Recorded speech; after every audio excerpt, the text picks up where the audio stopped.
Hey everybody, welcome back to A Slightly Twisted Female. I am your host, Brittany Rue. I'm really excited today. I'm joined by the amazing and powerful Sasha S. Sista Separatist, who she is one of the chairs of Female First Florida. She's based out of Florida. And I've heard her speak in spaces on Twitter about different issues related to, women's empowerment and female liberation. And she is somebody who has a wealth of knowledge, a very powerful delivery. So I'm really excited to have her here today. Sasha, thank you so much for agreeing to come on. Thank you for having me. Yeah, it's great to have you. So why don't you, like I said, tell us now how we can find you for those who don't end up making it to the end of the video. And I'm going to be putting all of Sasha's links and everything in the bio, but let us know how we can find you and tell us a little bit about how you came to be a part of this fight. All right. Well, anyone can find me under the, handle or tag Sista Separatist. I'm the same everywhere: Twitter, Facebook, Instagram, YouTube, wherever. So that's anywhere you see that's most likely me, unless someone trolls and gets to it first. But I'm on most platforms under that name, even if I don't use it, just for the security. And I've always been involved in feminism since I was young. I was like 14 when I came across one of the first feminist forums, and this was like the time of like AOL, and you had like the instant messengers, and then you had like the little text format forums, and there were surprisingly little compared to back then feminist forums where women would talk about different issues, and I specifically leaned more towards the environmentalist or eco-feminist perspective because it was like appealing to me, and I saw how much disregard people had for the earth and the sacred mother Gaia. And as I've grown older, as I've traveled more, as I've worked with other women in other countries, I noticed that there's a disparity in the conversations about women in feminism. I noticed that this lack of advocacy that women have, and our tendency to take on issues from other outside movements that really don't have anything to do with the female condition. And I think a lot of the traction that feminism had in the 90s was lost to this. And one of the first things to go was, we alienated conversations about mothers and conversations about lesbians, who are basically the foundation of all female movements, all female-led movements, because if we don't have mothers and we don't have lesbians, then we don't have anything. Mothers are basically like, and I don't want to say this in a dehumanizing way, but they're basically social currency for feminism, because when we look at the interests of the mother, first of all, there is no society without mother. The earth is our celestial mother. That's our mother. And when we neglect these conversations, then we can move on to things that aren't as important, that don't really affect women, that don't have any bearing on women's condition. And if we look at the reasons why women are oppressed, it's on the basis of sex, i.e. our ability to reproduce, whether we choose to or not. And I'm saying this as a woman who has been self-sterilized.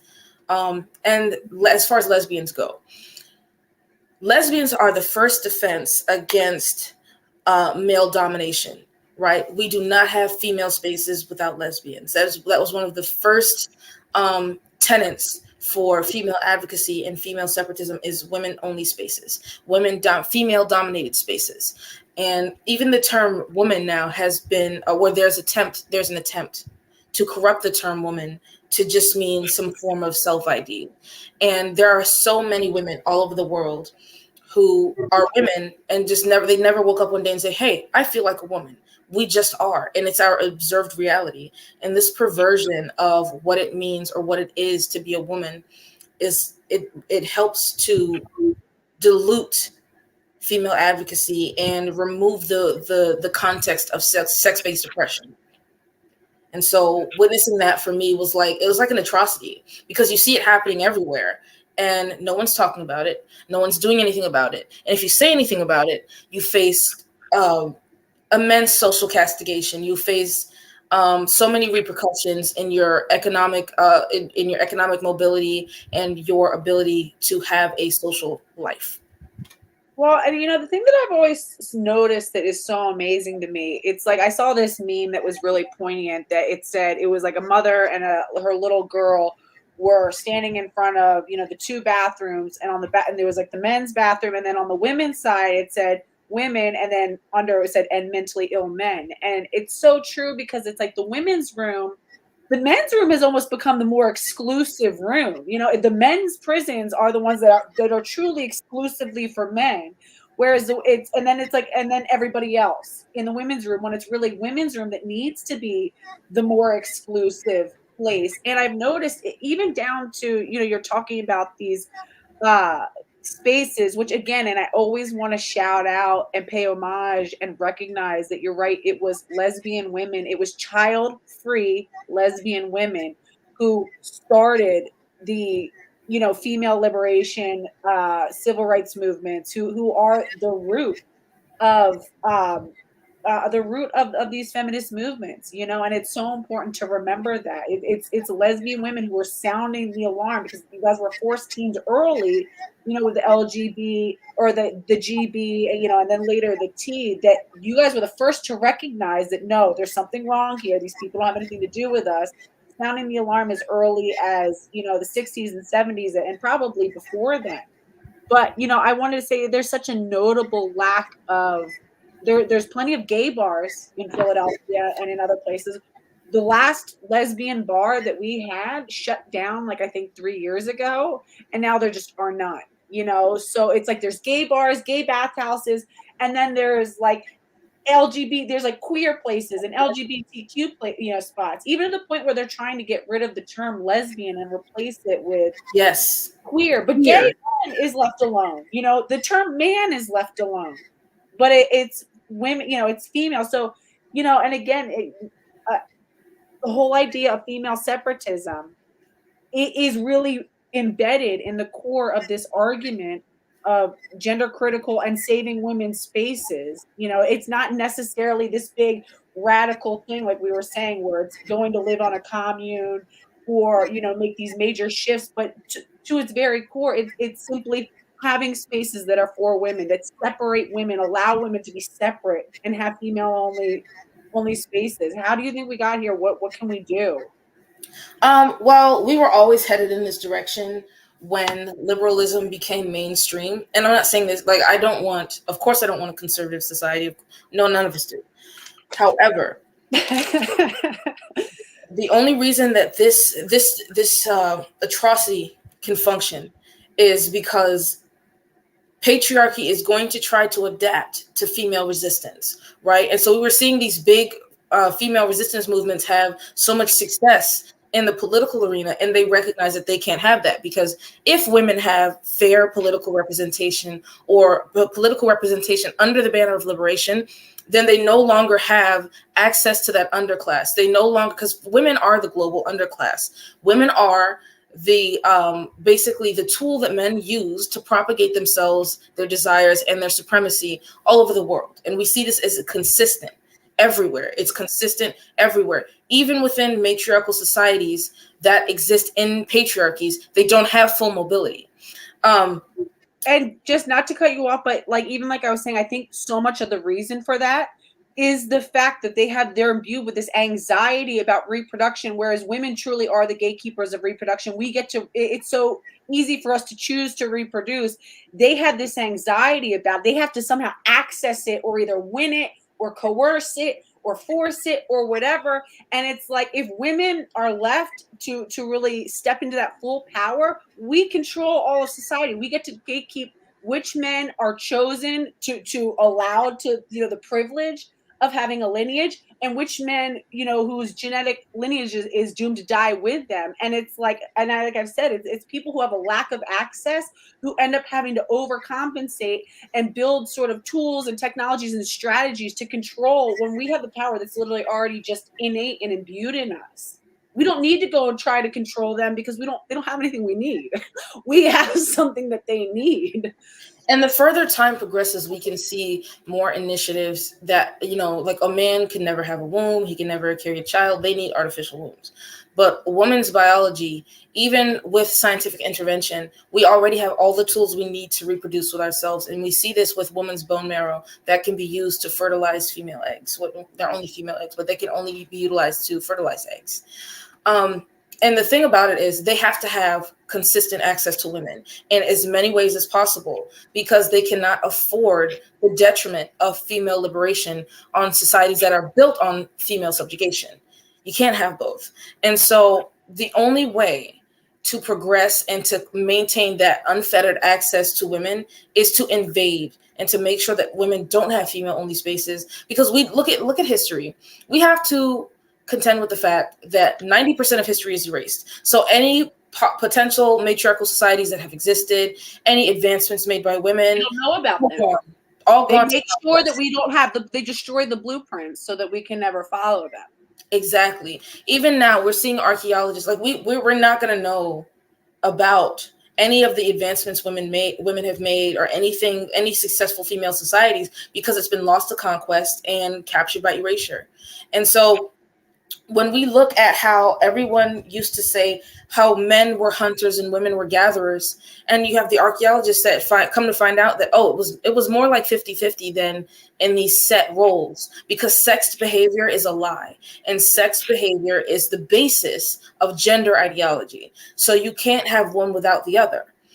And that's why too, I think it's so important that we continue to underscore, and it's not just about the glory of who started the gender critical movement, but it's important that we understand the history and the ideology of how gender critical feminism came to be. That it began with radical feminist lesbians. It began with them, and it's important to know that it was not conservative men who started this. They co-opted the language of radical feminist lesbians. That cannot be lost. It's critical that cannot be lost, because once that's lost, then this sort of purpose of why we need to affirm that women have the right to separate spaces and their own separate identity is maintained, and they can't sort of change it for their own agenda, which is to really maintain the sort of patriarchy, whereas or at least in their traditional view, and erase the sort of like women's liberation, the context of women.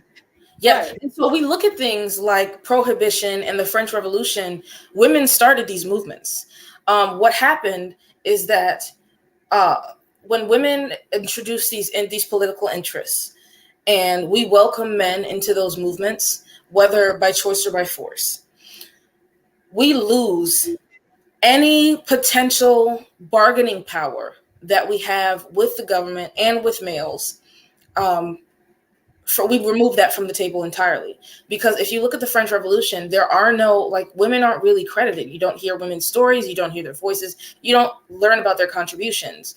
And when Napoleon was able to take power through those women's work, he disregarded women's rights and made them legal property of their husbands. When it came down to prohibition, there were no laws that were introduced to better the female condition. And it was basically just, okay, we're going to ban alcohol, and then we don't care about anything else.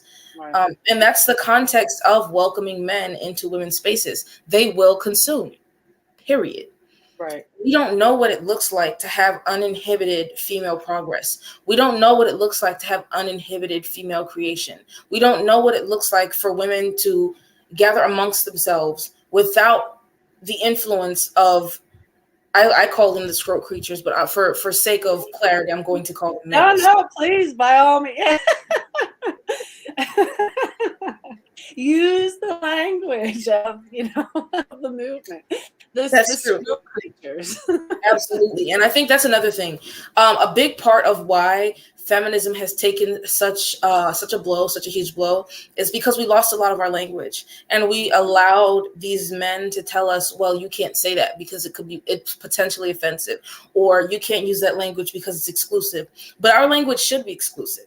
Because right. Again, the whole definition is inherently exclusive. It defines boundaries and properties. This whole idea that boundaries, that being exclusive or is somehow a negative thing, is saying that boundaries are a negative thing. So which is it? Yes. We're in a Me Too movement. We talk about the importance of boundaries, but now all of a sudden we're saying that boundaries are bad when you impose a definition. No, that's what language is. Language is about defining things. It is about saying what it is and what it's not. It's about what it includes and what it excludes. And when you say that that's somehow you can't do that anymore, then we're it's this sort of postmodernist hell of removing all structure to everything. That means nothing has any meaning. And the thing is, it's America's problem because America started this crap, right?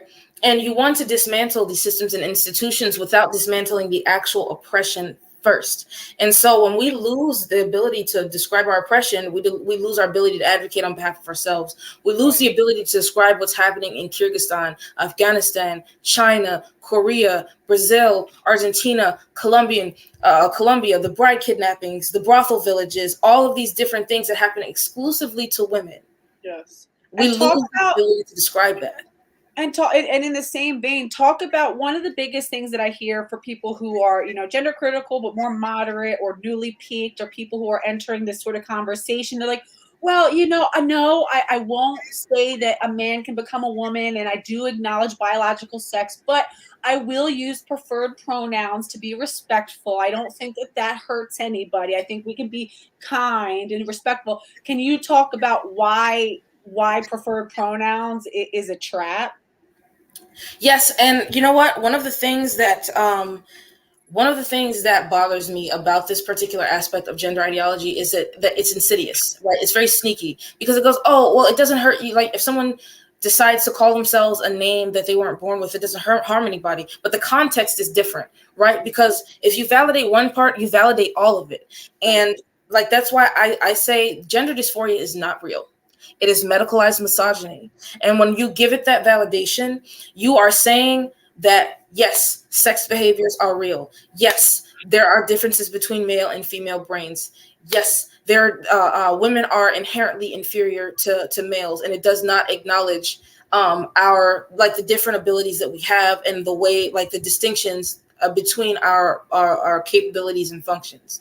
So the whole thing with quote unquote preferred pronouns is the fact that it does validate the idea that sex is a feeling and not an observed reality. It does validate the concept of gender and gender ideology and sex behaviors and all of the things that are used to enforce female suppression. So it's not a thing of being respectful towards someone. It's a thing about lying and reinforcing sexism and misogyny in society, because the basis of gender ideology is sexism and misogyny. You can't have one without the other. Right. And it's like the mental gymnastics you have to do when you're reading an article and they're using wrong pronouns, non-sex, anything that is not a sex-based pronoun is a wrong pronoun. So when they're using wrong pronouns for men and they're saying she, her, and it's like, it can, again, it changes our sort of understanding of what's going on or what an event means. They say, okay, a woman came and flashed herself, or it can have different meanings than a man came and exposed his penis. The fact of the matter is that men can rape with their penises. Women don't have something that physically. I mean, not saying that women can't sexually assault, but come on, it's not the same. I have a whole video about how the sexual assault on women by men is simply just a whole has as much graver consequences. This is not to, and when it comes to children, I think across the board, that's a whole separate thing. But when we're talking about from an adult perspective, what men can do to women, what happens when you actually, it has absolutely different fallout, different consequences. So when you're using this language that convolutes and it confuses and it changes the way that we're understanding what actually happened when that's trying to be, expressed to us, and we have to understand, well, what exactly happened? What's the news here? It matters. Exactly. And the thing about rape, the tragedy about rape is that a rape victim dies twice. She dies within her body and within her mind. And there are much graver consequences in society for women who experience rape than there are for men, right? This society as a whole is based on this purity culture that isn't present for males. And it's like how you had how you had the woman in Italy who was forcibly raped by a man who wanted to marry her, and they had the laws that said that a rapist can take his wife and his shame is taken away and so is hers, and it's not a crime. Rape used to be punishable as a property violation as opposed to a violation upon a person. And so what men would do is they would go out of their way to rape these women that they wanted but didn't want them, because now they had no choice but to marry those women. Wow. And they would be called women without honor. So if you refuse to marry your rapist, you were without honor. Or they get killed. I mean, young women get killed, in the Middle East and in a lot of Muslim countries from being raped for the same reason, Yes, and actually, it's not just Muslim countries. It's everywhere where there's Islam. It's everywhere where there's where the religion of Islam has power. Because and you're an ex-Muslim, I read. Is that yes, accurate? Yes, and so one of the things that many all Muslims, whether it be Sunni or Shia, they support removing women who bring dishonor to the family. And so no matter what, you can wear perfect hijab, perfect niqab, perfect dress, all around, perfect modesty, no makeup, no high heels, no nails, sunglasses, everything. And once you're raped, you still have dishonored your family. You have still dishonored Allah. You have. And what a perfect way to punish a woman who won't acquiesce to you. I just saw yet another incident of, I don't know if anybody has been seeing, but there was a viral story on Instagram going on right now where a woman was bashed in the face by a brick on the street by a man for saying no to asking. He asked her for a number and she said no. And he came and he bashed her in the face and she had to be hospitalized. I mean, her face was so disfigured. And she had recorded herself admonishing a whole group of men who just stood by and watched. Nobody stepped in and did anything. And she was like, you all watched him come at me. Not one of you stood up. And we know, and that's like this whole idea of when they'll go after, like they'll say, oh, well, you led him on. Don't you realize how dangerous it is to say no to men? Sometimes you have to be like, oh, yeah, sure, here, sure, okay, hold on, let me just, and you're trying to think of a reason. And that's another reason for spaces. You know how many times I've had to dip into the women's room because a guy kept trying to talk to me, yo, let me holler, yo, what's up, yo, hey, come here. And I'm like, no, and you're just trying to like be polite enough to not get them aggressive. And then you're like, oh my God, there's a bathroom. Let me dip off into here and just let him get the hell out of here and like lay low for a little bit. When you remove women's ability to have these spaces to do that. So I don't, again, it's like, that's one of the things they want to remove. They want to remove that protection, that social protection, because a lot of trafficking victims too, when they're being trafficked via airports or bus stations, what they'll do is they'll go into the women's room, and usually there'll be stickers on doors or the walls somewhere that tell you, hey, listen, if you're being trafficked, call this number and we will come help you. And they're always usually nearby, or there's security on site to make sure that there is that safety precaution in place to remove someone who's being trafficked from the possession of the trafficker. It's funny that you say this, because I remember when I was in New York and I had my leather and shit on, and it was, I'm not femme, but it was like a little tank top, and obviously the girls were out. And so a guy was talking to me, and for defending myself, I was arrested because I had fought the guy. He wouldn't leave me alone. He followed me for 3 blocks, and I was like, listen, either you can leave or we can fight, but it's going to be one of the two. Somebody had called the police, and I was the one who was arrested, not the guy who was following me, not the scrote creature that was harassing me. I was the one who was. You know what? And you know what the problem is too? And this is why it is so important that we scream from the rooftops the distinction between radical feminism and liberal feminism. Whereas liberal feminism believes in equality of the sexes, or they say the genders now, equality. Whereas radical feminism is about women's liberation.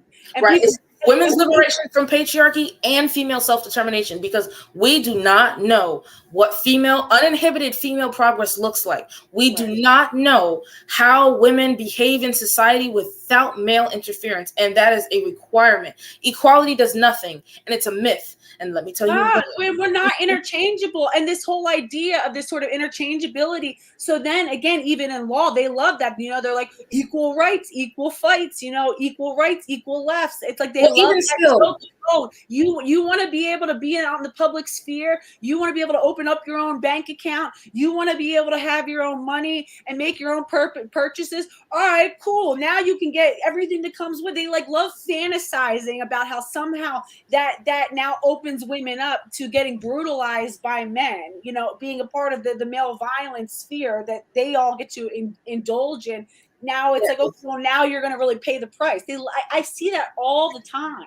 And that's why I like to encourage women, because just because someone is bigger than you or maybe even stronger does not mean that they will win a fight against you. And I encourage women to take up fight disciplines. I learned Krav Maga. I'm just getting into Brazilian Jiu-Jitsu. I've been taking boxing and kickboxing for 3 years. And I got my girls in Brazilian Jiu-Jitsu since they were 2 and 3 years old. I mean, they've been in there for like, you know, at least 3 years. Man, and they teach them these like real life scenarios. Like if you're at the mall, and we used to like run drills in the house. I'd be like, all right, girls. I'd be like, so mommy's checking out, and say mommy's just like, you know, isn't looking for a second, and someone tries to get you, like, what do you do? And they're like, we do, yeah. And they do these, like, if you hit the wrist at a certain point, it'll force your hand to release, and then the other one like kicks them, and they beat the crap out of them. I'm like, all right, like don't go full force, like, because it is, and they're tiny. I could pick one of them up and drop kick one off the thing, but it's like if you know exactly where to hit. You know, or how to strike. Yes, shows that size differential pretty well. Right, and that's why for a lot of like, I'm very violent with men physically. I'm very physically violent because if they don't have that fear of a woman being able to give them that retribution, then they will continue to, like, I'm the one that makes them worry and think. I have to be that one that makes them think, okay, well, you know, she might know something, or she might be willing to, because I have stabbed. You know, I have done different things to cause that trauma, because you have to cause them trauma. Violence is the only language they understand. So if you don't cause them trauma, they will continue to berate and harass women. And we see this in countries where women are not allowed to own certain possessions. We see like women have to have that. They have to have that knack for violence, because everywhere is not America. What about guns? What's your thought on female gun ownership?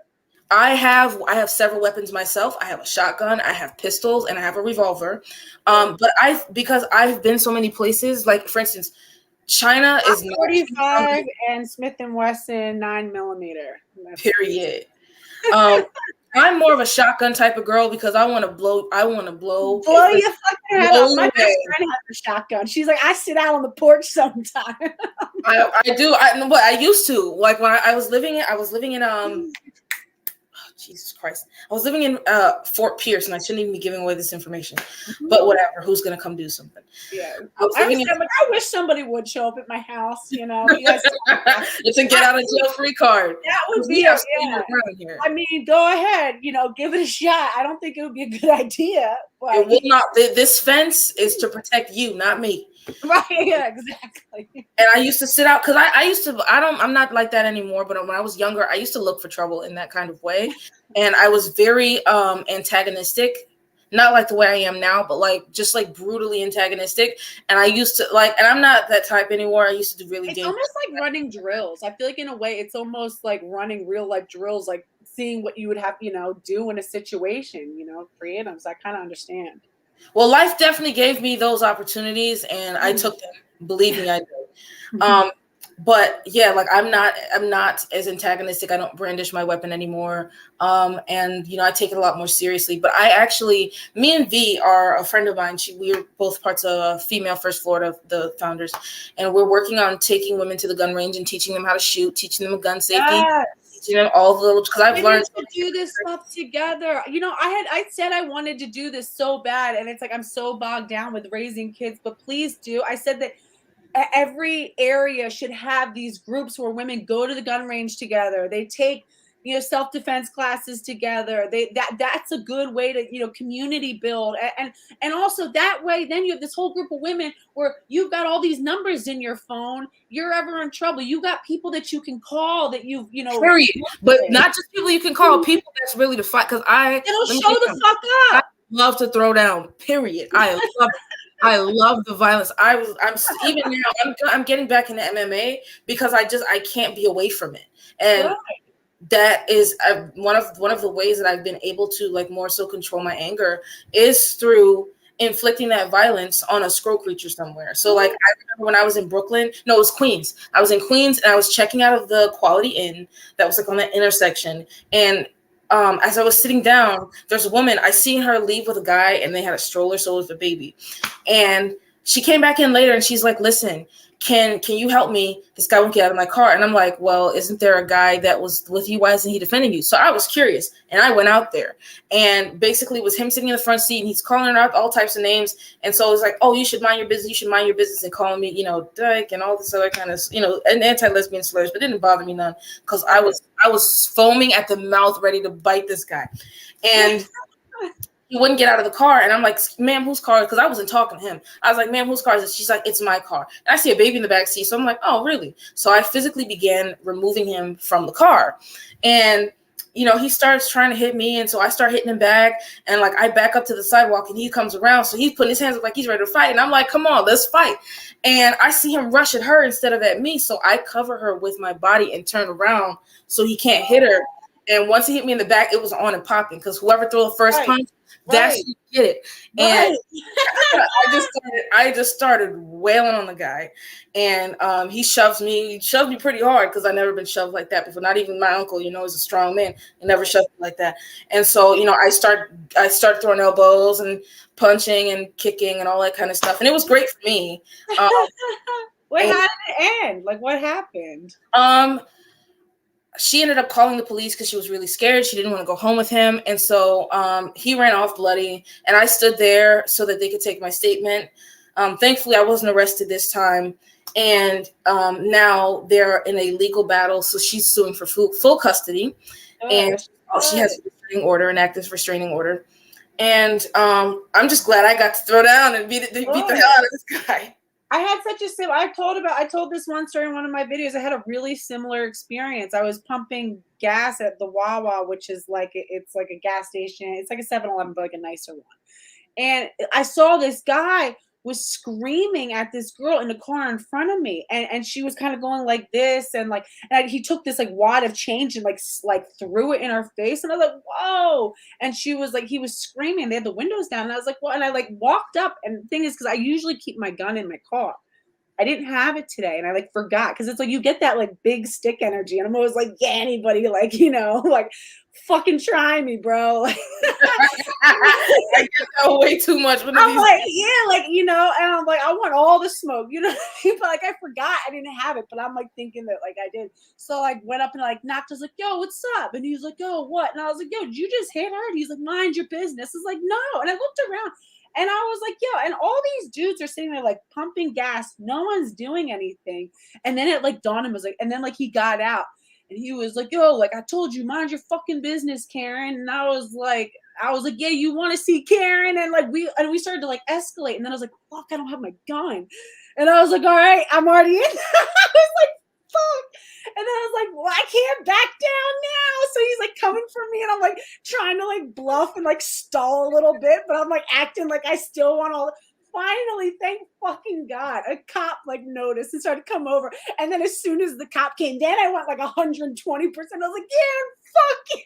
But I turned around and I was like, in every single man in here, because by then everybody was watching. Some people were like chuckling. I was like, why am I doing like all of your guys' job? Like none of you could stand up and say anything. We're all sitting there watching this woman being like attacked and brutalized. And I understand that it's like, it's crazy. Well, see, this is the thing though. This is the mentality behind the men who don't do anything.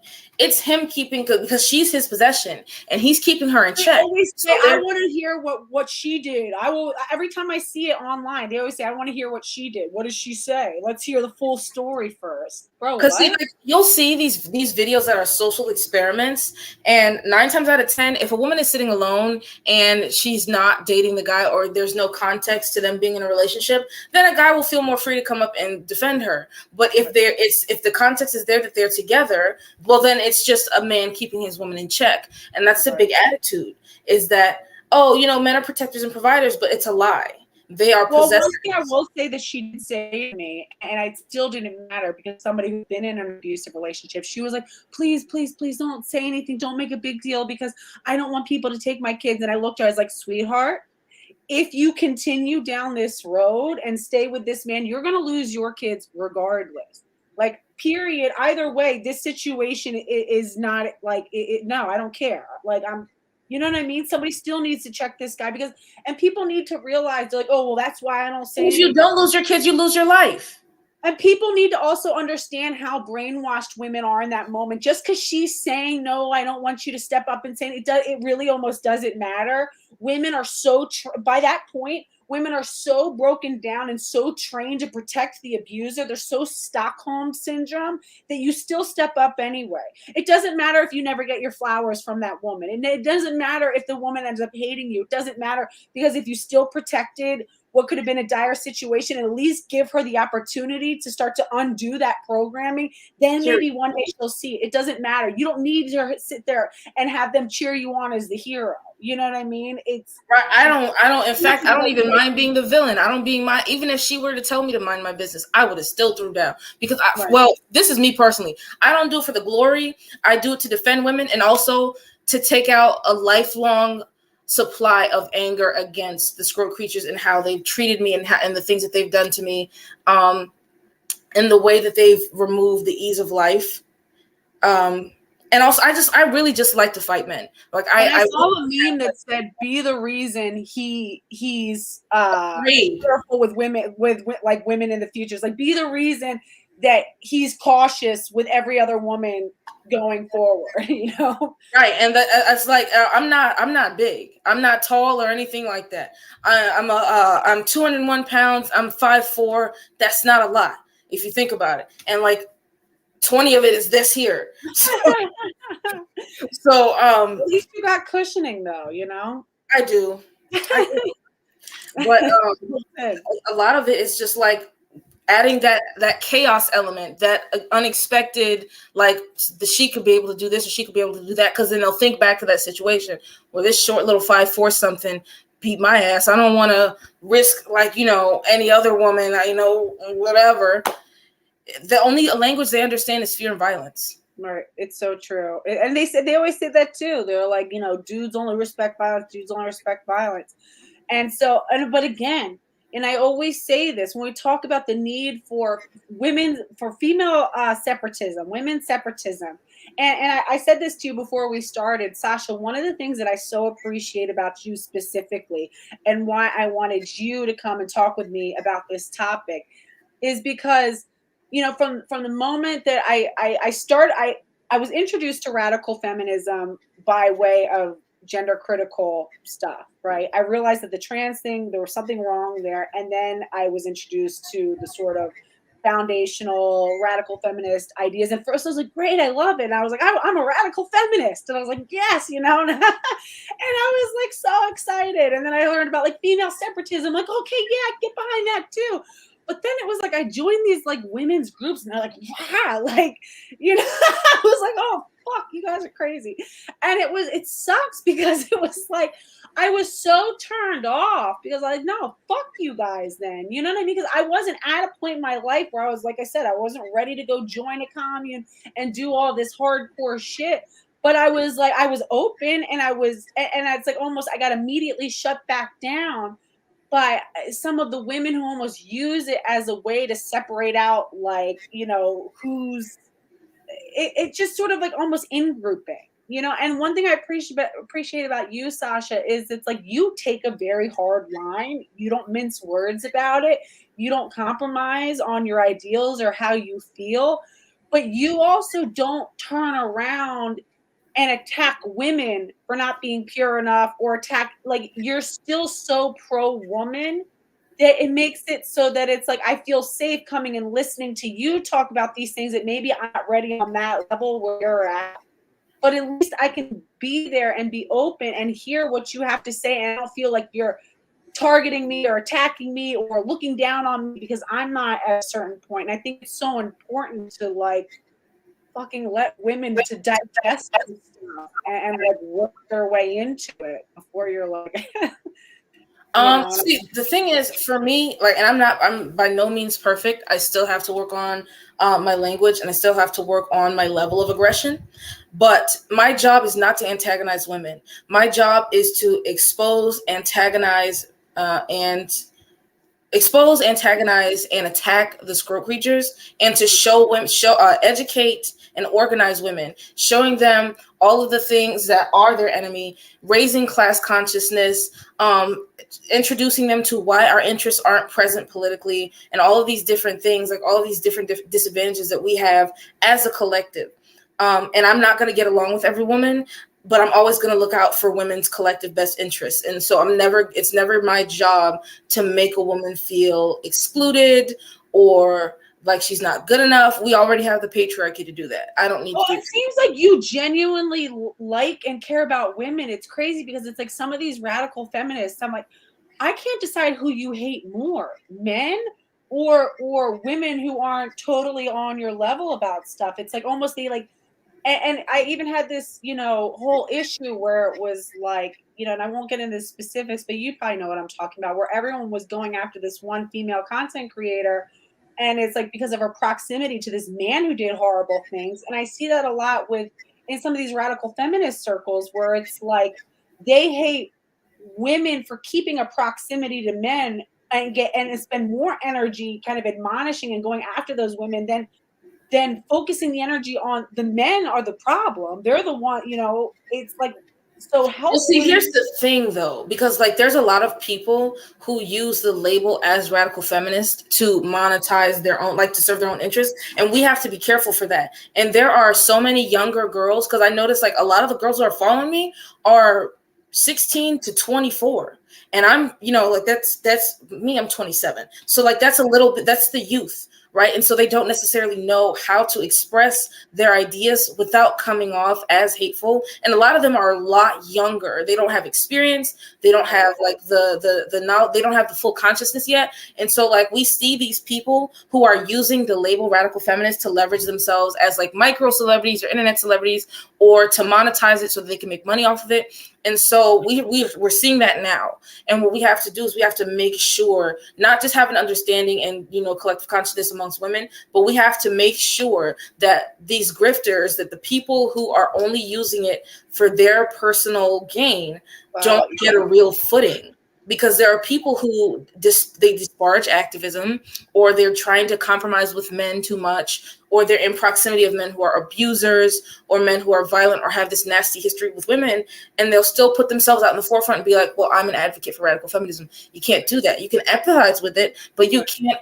Like, these are the people who are more likely to welcome these men into our spaces. Yes, that's They're true. very afraid of that. And I can understand it, especially my Chinese sisters, where radical feminists, like Chinese radical feminists, are getting doxxed left and right. And so they're afraid, because like Americans have to realize, like, I don't know, are you Canadian or American? American. Oh, okay. I don't know why I thought you Philly. I don't know why I thought you were Canadian. But the thing that like Americans realize, the thing about Americans have to realize is that like our manosphere is not as bad as like the manosphere in Asia or Africa. Like they will really go out and they just stabbed 2 lesbians in a mall for holding hands with each other. And so like they exist in this different dynamic where the violence for them is multiplied by a variety of other factors. And so they're scared, and that's why they react so harshly, and that's why they're so abrasive, and that's why they're so willing to keep certain women out, is because I do respect and I do respect the gatekeeping in terms of like, and that's why I stopped calling myself a radical feminist. And I say that I'm radical feminist informed. I'm informed by radical feminism, and it really does serve as a foundation for a lot of my thinking and my work and stuff. But I'm not really the one to sit here and proselytize about what radical feminism is. And you can't look up to me as, a sort of a mentor on how to become a radical feminist, because I'm not. I think, and I think that's really important, but I feel like there's got to be a way to gatekeep while still allowing these ideas to be accessible, because every woman can benefit from radical feminism. Every woman needs it. Period. And that's my goal. Like, and that's why I try to be careful with my platform. Like, even when I'm calling out people who aren't radical feminists, like the scroll creatures, I don't care about. Like, I will leave their shit up there. But like, for instance, when I'm arguing with a woman or a woman says something lesbophobic, I'll screenshot it, but I'll block out her name or her picture if it's like her real face or whatever, so that like she doesn't get too much, too much aggression, because that can be a pushback instead of a teaching moment. Because we treat women as if they're disposable, and that's not the case. And I think that has been one of the many mistakes that was made and allowed liberalism, because liberalism makes women, I just seen that there's comments here. Yeah. Oh, I see. Okay. Radiated woman. That's funny. I'm on all platforms under the handle Sista Separatist. That's me everywhere, like Substack, Facebook, Twitter, Instagram, YouTube, everywhere. Sista Separatist. But yes, I'll put a whole, like I said, as I always do, in the bio after I post the video. I'll put a bunch of her links so you guys are able to find her easily.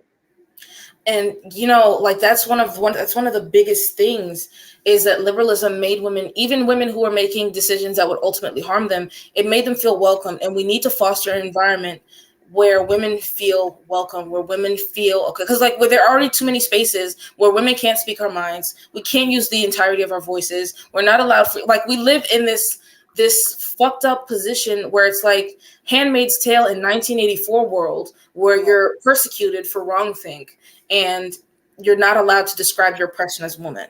And so in order to combat that, we have to foster environments where women feel open enough to learn, where women feel open enough to speak out, and where women feel like they have a real community that's not just going to discard them as soon as they say the wrong thing or think the wrong thing or do something that's considered, I forgot the word that I was going to use, but something that's considered unfavorable. Yeah, I mean, they all hate it. I used to have this one Lisa Michelle on YouTube, who I used to totally look up to when I first came, and she was one of the first people to shout me out, and I was so excited, and I made this big like thank you video, whatever. And I used to follow her, and the big following out was because because I was wearing makeup in my videos, and she was like, I keep trying to say something. I've told her enough times, and at this point, she clearly doesn't get it. I don't know. This is why I don't want anything to do with it. And I was just kind of like, okay, you know what I mean? Like, I understand. That's the thing too, because like I will say the fashion industry and beautification rituals are a wealth extraction operation against women. But you know what I'm not going to go do? I'm not going to go berate women who wear makeup, because we don't know. Like, I understand makeup critical feminist. I do. I did a whole video on it, and just so that women, I think it's, especially younger women, I think it's so important to have understand that you don't have to buy these things. You don't have to apply these things. You don't have to do these things to yourself. You don't have to sit here and fit this very like this male gaze expectation. You know what I mean? But it's like, and it takes, people don't understand that it takes a lot to defragment these ideas that have been socialized into you violently since we were young, right? Because it was the thing when all of us were growing. Like, that's why all of us 90s kids had all these eating disorders. That's why we had all these like body dysmorphia and all these crazy things, because we were constantly being fed this rhetoric, these ideas that like a woman has to be made up, and a woman has to be feminine, and a woman has to be pretty, and all these different things. And we all evolve at our own pace. We all have that comfort at our own pace. And we can take a hard line. Like, what you just took a very hard line in what you said, and it was a no compromising line, and that's fine. But you didn't attack. You didn't say it towards me specifically. It wasn't like you can take a hard line on things without turning and just, I would just get attacked by some of these women, and it would turn personal, and they would have these long threads about how, I'm this, that, and I'm like, and like just kind of degrading me because, again, saying that like I must be stupid because I'm a mom. Like, someone was like, oh, I heard pregnancy knocks your IQ down a few points, and she's had 4, so we all know she's dumb as shit. Like, some of these just really disgusting, like dehumanizing comments. And it's like, so never mind, the work. It's almost like I'm coming in and I'm trying to I didn't know what radical feminism was 3 months ago. You know what I mean? When I started. And that's the thing. Like, I'm always going to make space for women to learn, right? And ultimately, it's going to be your decision. It's going to be your ability to develop. But the thing is, getting more people to be influenced by radical feminism, because nobody's like women. Like, for me, as my feminism developed, I just completely stopped buying makeup. I threw out any remaining makeup I had, except for black nail polish, because I use that for activities involving technology, and I'll leave it with that, because I refuse to incriminate myself. However, I just threw it away. I just got rid of it. And you can tell, you have to educate other women about how it affects them. You can't just say, don't wear makeup. Don't wear makeup because it's patriarchy. Okay, we know that, but like, tell them about how fashion is a wealth extraction operation. Tell them about how makeup is an unregulated industry that contains so many poisons, and we don't care about women's health outside of reproduction, so the government is not going to take that as a priority. Tell them about all the slave labor and all of the animal testing and all of the violence, because most of the animals who are tested for these products are female animals. Right. Yeah. We have to tell them about all these different things, and then have them and live it. Resistance. And be the role model for it. Just live it. And I think that when you can powerfully live it and show that there is a way to move away from these things or towards these ideals, some people, steps you can take too. Right. Because there's steps, like I didn't stop wearing, because like I'm into the punk scene. I do like a lot of rock and roll, and like I never did like the foundation and the highlighter and the lipstick and all that kind of shit like that. I wore black lipstick here and there, but like I was always heavy on like the dark eye makeup, and I had to get myself off of there. I had to like do it slowly, introduce, where I would just do like the under eye and then stop. Like I had to reduce and then stop. And sometimes it's just yes. Yeah. And, because women are empathy driven, even to our own detriment. And so we have to educate them on why all of these things work against our interests. And the makeup lobby, they do so much advocacy against women's interests, against female wealth. And it's just one of those things that it has to be stages. It has to be done in stages. It's not something that, oh, thank you. It's not something that people just like cold turkey for. Like, I know that better than anyone. And you don't just stop. And it's important. It's like, and then sometimes when, again, because like, even when it came to certain things with separatism, right. And and because mothers' voices have been kept out of the conversation and feminist conversations for so long, and really the only reason now that we can have a really strong presence is because of the internet. I couldn't do if I had to go and meet up at a certain place at someone's house at 7 p.m. every Wednesday to go and do action. I wouldn't be a part of feminism at all. I wouldn't be able to represent myself, because I would have to be home. I have young children. It's just not feasible for me. And that's been the case for mothers for a long time. This is now the first time that we're actually able to create a presence and make a stand. So it was frustrating to me, because it was like, we're getting all these perspectives from, women without children talking about, female separatism. And I'm like, that's all well and good when you don't have kids, but here are certain considerations that we as mothers have to take into account, right? When we had male partners that we, created these children with. And I'm trying to offer that. And it's like, again, going on the attack, we still need to allow there to be an ongoing, critique and conversation and evolution. And it's like the difference between it just being like a dogma, where it's a doctrine that was written stone in the 70s. And, let's pause. So I see a comment that says that, okay, so anyone who's blocked by me, don't take it personal. I use a blockchain because when I first started I was in the sex trade. So when I got into talking about radical feminism, I would get trolled by these lesbophobic scroll creatures, and they would be like, oh, if you're not sucking dick and you're not fucking men, blah blah blah. Don't take it personal. Just send me your information on via email or whatever.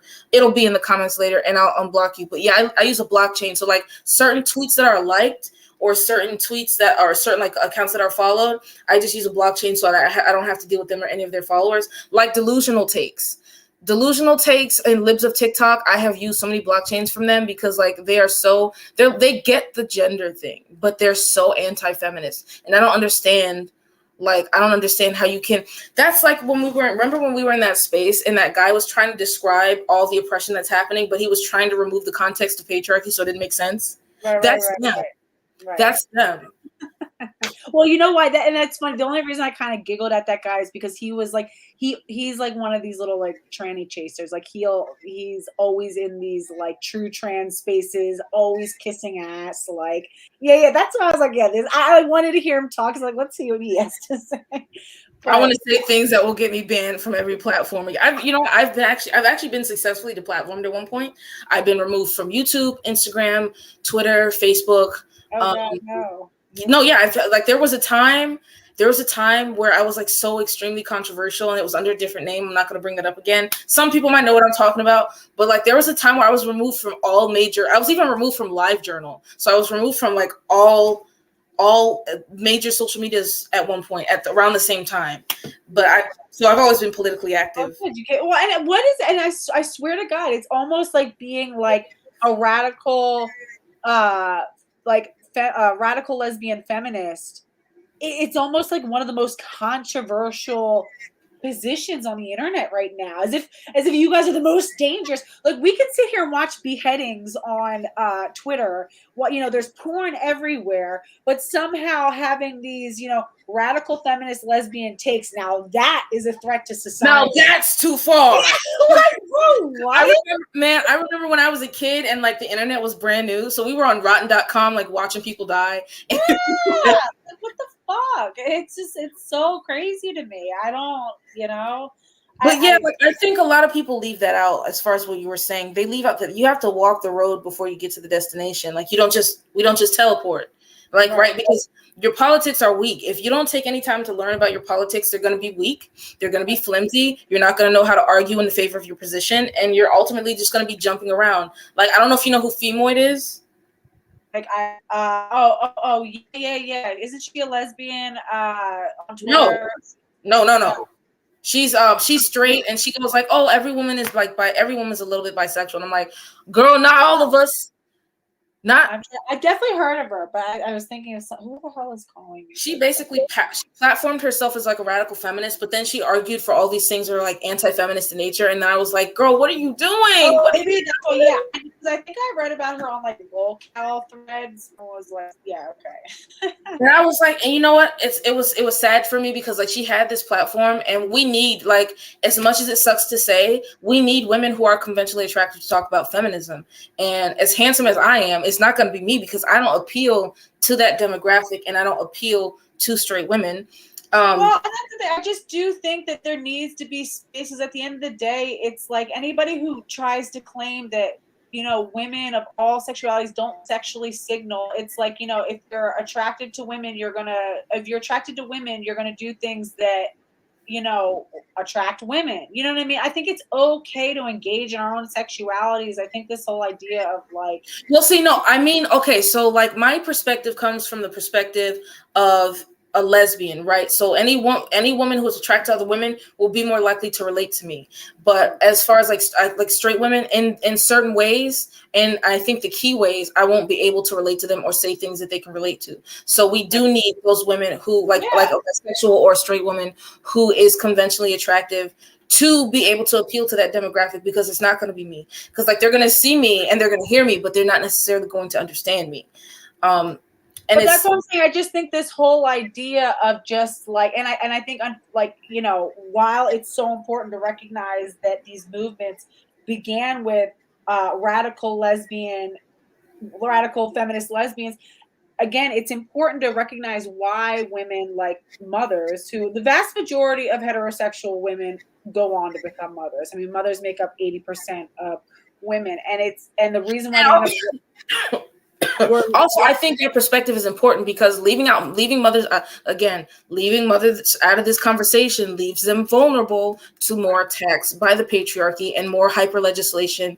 And it makes it harder for women who are mothers to get political representation because we're not like, for me, now I do as much as I do think about them, I am not thinking about, like, I think about mothers, but I'm not necessarily thinking about children. I don't know if that makes sense. Like, I'm not thinking about the condition of children as much as I am about the condition of like lesbians or single individual women, or you know what I'm saying? Like, And mothers, that's why it's important to like leave space. You know, it is important to leave space, and it's like we have so much to teach each other. That's the thing. It's like yes, again, and they have destroyed. That's the thing about female class consciousness and why it's so important. They destroyed our ability to communicate with each other. Because if you think about the dynamics of older women and younger women, they put this dynamic out there that older women are just trying to ruin your life, and they just want the worst for you, and they don't want you to have any fun. But really, older women are jealous of you. They're bitter because you can get the man that they wish that they had. It is so insidious. It's so dangerous. The most important people in my life have been older mothers. I have a mother wound. You know, I don't have a good relationship with my mother. My mom had a lot of her own issues for a long time, you know, took a lot of stuff out on me, was not the mother that I needed. It's the reason why I got into birth work, because I was really neglected and sort of abused by my own mom during my first pregnancies, when I was giving birth, when I really needed a mother the most. And I was like, I cannot be the only one. And I decided my mom has a very similar story. I'm not going to tell her business because it's not my business to tell, but my mother has a very similar story, and I think that's why we're so close. But the irony is I don't have a good relationship with male members of my family, from my uncles to cousins, and even my grandmother, who, you know, I come from a very traditional family, and, you know, everyone knew that I was a lesbian before I knew. Like, everybody just like, yeah, that the child. And it caused a lot of strife, but especially from male members of my family, because it's seen as like a dishonor if you don't get married and have children. It's seen as like a disservice, like you're neglecting your womanly duties, your role as a woman, if you don't like get married and have kids. And we really need that perspective, because we need to protect the women who do become mothers, whether by choice or by force. Right, because if one doesn't have a voice, then none of them do, and if they don't have a voice, then we don't have a voice. So it's like dominoes. Yeah. So VF555 says lesbian separatism is focused on us prioritizing themselves, and listen, that's fine. I think that lesbian separatism absolutely can have its own space, but you guys also have to understand that, you know, feminist movements were founded by lesbians for the reason that, you know, women at those times were very much the property of men. And once we had children, people don't understand, once you're a mother for life. It's not like you can go and you're that's what I understand, that 18, like after 18 it's never done. Yeah, you can access, you can, it's not like all of a sudden, oh wow, I found radical feminism and all this stuff, and oh, let me just go. No, I you know, you're a mother for the rest of your life. That's your reality for the rest of your life. And it's a very toxic and dangerous thing to make women resent being the mother that they already are. I mean, that creates a whole, you know, rather than like hating this fact that you're in this situation, create a world where women can mother, you know, powerfully and be involved in these sort of movements and still have a voice, you know. And the reason why, you know, saying like, again, and like saying like, well, lesbian separatism is just about us. Okay. Well, no, lesbian separatism is about prioritizing the female experience. That's what us means, because ultimately, even though all women aren't lesbians, all women benefit from the work, the activism, the analysis, everything that lesbians do. All women benefit from. All females benefit from. All women and girls benefit from the work of lesbians. So lesbian separatism is that defense that says, listen, as a woman, you do not have to compromise. You do not have to allow them in your spaces. Look at what we're doing. And look at how often women are thriving in female-only spaces. Look at how the female clubs that don't allow the scrote creatures entry, how women feel safe enough to be themselves and to really like truly get out there and like party and all that. Unfortunately, those days are done for me because I've been sober for 4 years and I'm really not trying to fall back off that. But like, lesbian separatism is the first defense for female-only spaces, because everything we do, all women benefit from, because a woman can go into a lesbian space and know that she's not, like, ultimately she's not going to get raped. Like, she's not going to get preyed upon. She's not going to, like, there's not going to be these different things. And they'll keep the hard line because there's no, I mean, you guys have really no motivation. You know what I mean? There's a sexual motivation for heterosexual, bisexual women to want to continue to interact with men. But again, like, I mean, lesbian women have really like no real reason. you know, to be motivated to like make certain exceptions for whatever, you know. So it's true. No, and that's why it's important. And it's like, but the thing is, you know, the one thing that I just want some people to understand is, as mothers, we have a proximity to men that is in some ways permanent, you know, unless for those of us who have like totally cut off, you know, the men that we had children with, and we do have to negotiate that, you know. It's not healthy or really normal in a lot of situations to totally cut children off from, you know, the male side of their family, nor do we necessarily have a right to. So it's still important for us to like understand how to sort of navigate this in between, but for Unless he's toxic and misogynistic, I want to put that out there. If he's toxic and misogynistic, it is totally fine for you of to course, him out.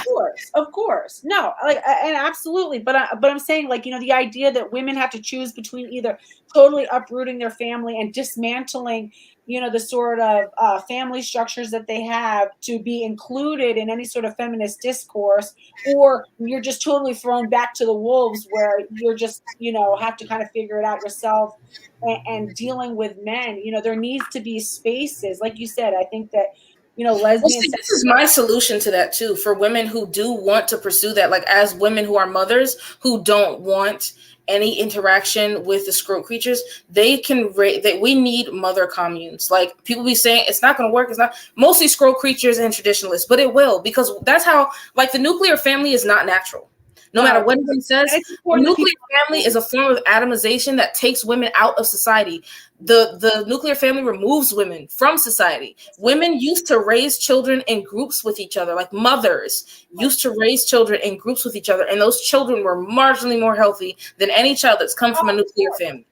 Oh, even postpartum depression is really a modern phenomenon. That's something that we created. That's a capitalist created phenomenon. The reason why we have the nuclearization of families, if you look at the rise of the uh, you know, industrialization, where everybody was moving off of like rural farms and things, where you depended on having a lot of family. Now you're moving into cities. People are suddenly making more money than any of their ancestors ever had. Now they can afford to buy their own house. And of course, the first thing that men want to do is to sort of, you know, segregate women and isolate them. Because they cannot, fathers cannot, they cannot exercise influence without isolating the mothers, because ultimately we all know, no matter how much they try to change the structure of a family, mothers are the most important part of a healthy family. Period.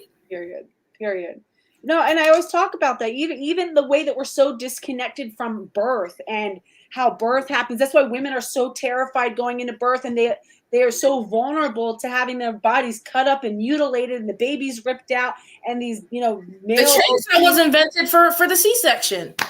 Right, and that was all invented by men. And a lot of the, like, you know, even having forceps where they're taking these big instruments and having to cut an episiotomy in the woman's vagina and stick these, you know, this like salad tongs up and rip the baby's head out. That's causing things like, you know, like palsy and spinal cord injuries, and it's creating all this sexual dysfunction in women, pelvic floor dysfunction, because you're cutting these unnecessary things that never needed to happen. The reason why we become vulnerable to that is because prior, when we were living in these communities where we had access to women, we were living communally amongst women, and even on farms, you know, prior to the 1930s, almost all Americans were living on farms. We were watching horses give birth. We were watching cows give birth. We were watching our mothers give birth to our younger siblings. We were watching our big sisters give birth. We were watching our aunts give birth. It was a very family thing. It was happening in the home. It was the 1930s. Then all of a sudden, you know, the development of obstetrics that was, you know, going on since the late 19th century, and they were developing and experimenting on the bodies of women, and men decided they wanted to get involved in birth,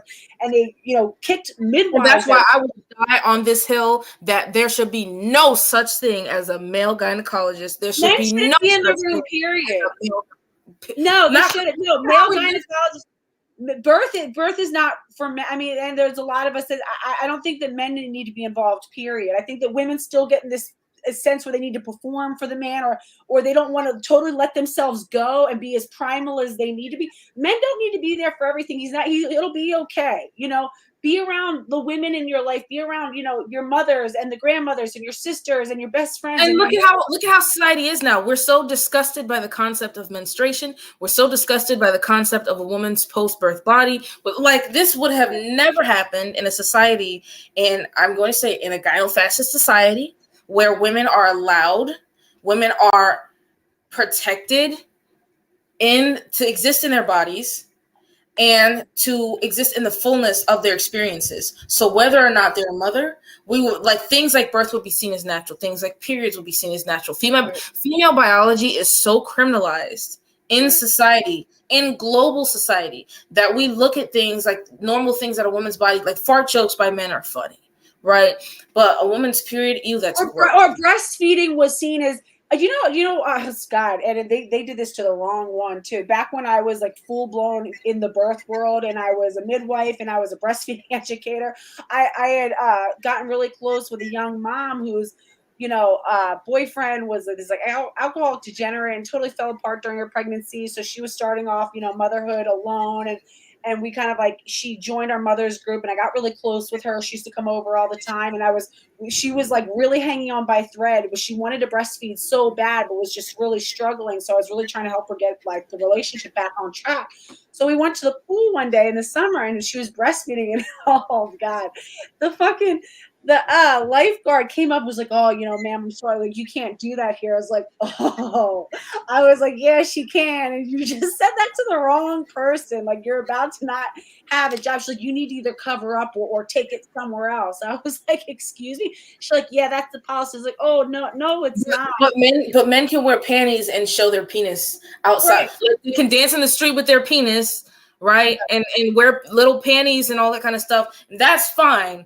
But breastfeeding, and like we said, it's the privatization, the nuclearization of the family isn't just about the family themselves. It's also about the woman's body. The breasts suddenly became the sexual playthings of men. Once in the 1940s, we developed these artificial milks, which, by the way, are not even anywhere close to as good as breast milk. Women have such a fucked up relationship with their body because, like, oh, am I sexualizing my child by breastfeeding? I feel so uncomfortable because they're used to only seeing breasts as this sort of sexualized thing. The brassiere was developed by a man to jack your boobs up and shape them the way that men want to look at. To be appealing, yes, and that's the thing. Mothers are dehumanized, so women are dehumanized, right? Because we see our bodies as ultimately tools to attract the scroll creatures, regardless of our proximity or relationship to them. Like, me as a lesbian, I have no reason to, attract, and I'm not in denial of biology, like male plus female equals like obviously pregnancy and childbirth, this, that, and the other thing. But like, I have no relationship to that. Like, ultimately, the end goal is reproduction, not sexual attraction of the male. Now, it can work doubly so, but they're so and that's one of the things. That's why I rail so hard against porn, because one, it's not fucking real. It teaches negative attitudes towards women's body and female sexuality, all female sexuality from straight to homosexual. It's so sad to watch, and that and women are they're just performing the whole time. They're not even focusing on their own enjoyment. Oh God, it's like, I don't know. A lot of it is like people. There's I don't care what anyone says. There's no drug testing in porn. There's not. I have witnessed so many women take drugs just to get through a scene that sometimes take 3 or 4 hours to shoot. And that, I just don't understand the justification why, when all of a sudden it's like prostitution, as long as you turn on a video camera and record it, it's prostitution is totally legal and it's all good. And that ruins the woman's life 100 times more, because now there's a documentation of it forever that can be distributed to whoever. So it's like, a video document proof of her rape that everyone just gets to use however they want. And you know what? There's a domino effect, right? Because the narrative in porn is usually that women have to be convinced to participate in their own sexuality. And so they get off on that element of the lack of consent. And so what we're seeing now is we're seeing young boys become pimps at younger ages. We're seeing young boys convince their peers, their female peers, to send them naked pictures or little clips and videos of their naked bodies, and they're selling it online and they're distributing it to these perverts. And it's so insane. There was my son came home and told me it was when he was in 5th grade, I think. I think it's too young, but the middle school starts in 5th grade. I think it should start in 6th grade. That's how it was for me. But he came home. One of the kids was suspended because he was caught watching porn on his school laptop in 5th fucking grade. Before this child has probably ever experienced his first kiss, before he's ever been on a first date, he's watching hardcore pornography. And it fucks with your sex life. I have so many of my straight friends who told me that, like, during sex, that their male partner will just slap them or like squeeze, like twist their nipple or hit them across the face or choke them or like all these different. I'm just like, that's so crazy to me. Because anal sex, fucking them up the ass, all this sort of stuff. Yeah, like you're right. Squeezing, slapping them, choking. Women die all the time. I had my one of my best friends. We were laughing about it, but it actually really wasn't funny. She was like, "Yeah, oh my god, me and my boyfriend." She goes, "I just got back from the hospital," because she used to live with me. I was like, "Why? What the fuck happened?" She's like, "Girl," she was like, we got in an Airbnb and he was fucking me from behind. And she's like, he had me like this and he was holding my hair like this and she was like, and my vocal cords were pinched. She's like, I was trying to tell him he had to stop because I couldn't breathe. And he was pulling my head so hard. And all of a sudden she goes, I finally was able to go like this. She said I had to right hook. It's not, by the way she told it was fucking hilarious, but it's not funny. As she should. That's insane. Usually people would ask, like, do you like this? Do you like that? There's not even that element. But first of all, that's a red fucking flag. I hated him. He was not allowed to harm you during sex or has to do it to get off. Something is wrong with him. Yeah. Something is wrong with him. That's what I'm saying. This whole idea that we're like the idea that women are prude if they don't want to be beaten during sex is like, no, I don't. I have enough, shit in my life. I don't want to be harmed. I don't want to sit there. I don't want you to spit in my mouth or call me a whore. Like, no, in my most intimate moment, I'm sharing my body with you. No, I don't want you to piss on me, bro. Like, right? Like, come on. And the thing is, they're trying to conflate this ritualistic abuse with rough sex. Those are two different things, right? Because you can get rough and wild and crazy and not like piss on someone or choke the shit out of them or like what do they call throat fucking or whatever. Yeah, you can have rough sex without doing all these unnecessary and painful things because like. Passionate sex that's like, you know what I mean? Yeah, without even rough wild sex. Rough wild sex is not that. It's never that. Because it's just like, even for me, like even in my most like my most passionate and like with a woman that I was very attracted to, I was never like, oh, I want to choke you. Like, it was like that whole thing that you were talking. Remember the whole thread on Twitter that I hopped in on when there was this other lesbian, talking about basically like, throat fucking a woman, like using a strap. And it's like, why are we appropriating these sort of like, but the funny part is that she was bisexual. Like we went back in her tweets and she's a genderist. She's a gender ideologue. And two, she's bisexual. But now we're all into kink who are always the gender ideologues. And it's because the porn industry and gender ideology go hand in hand because the way they portray women is a way a lot of these AGPs think about women.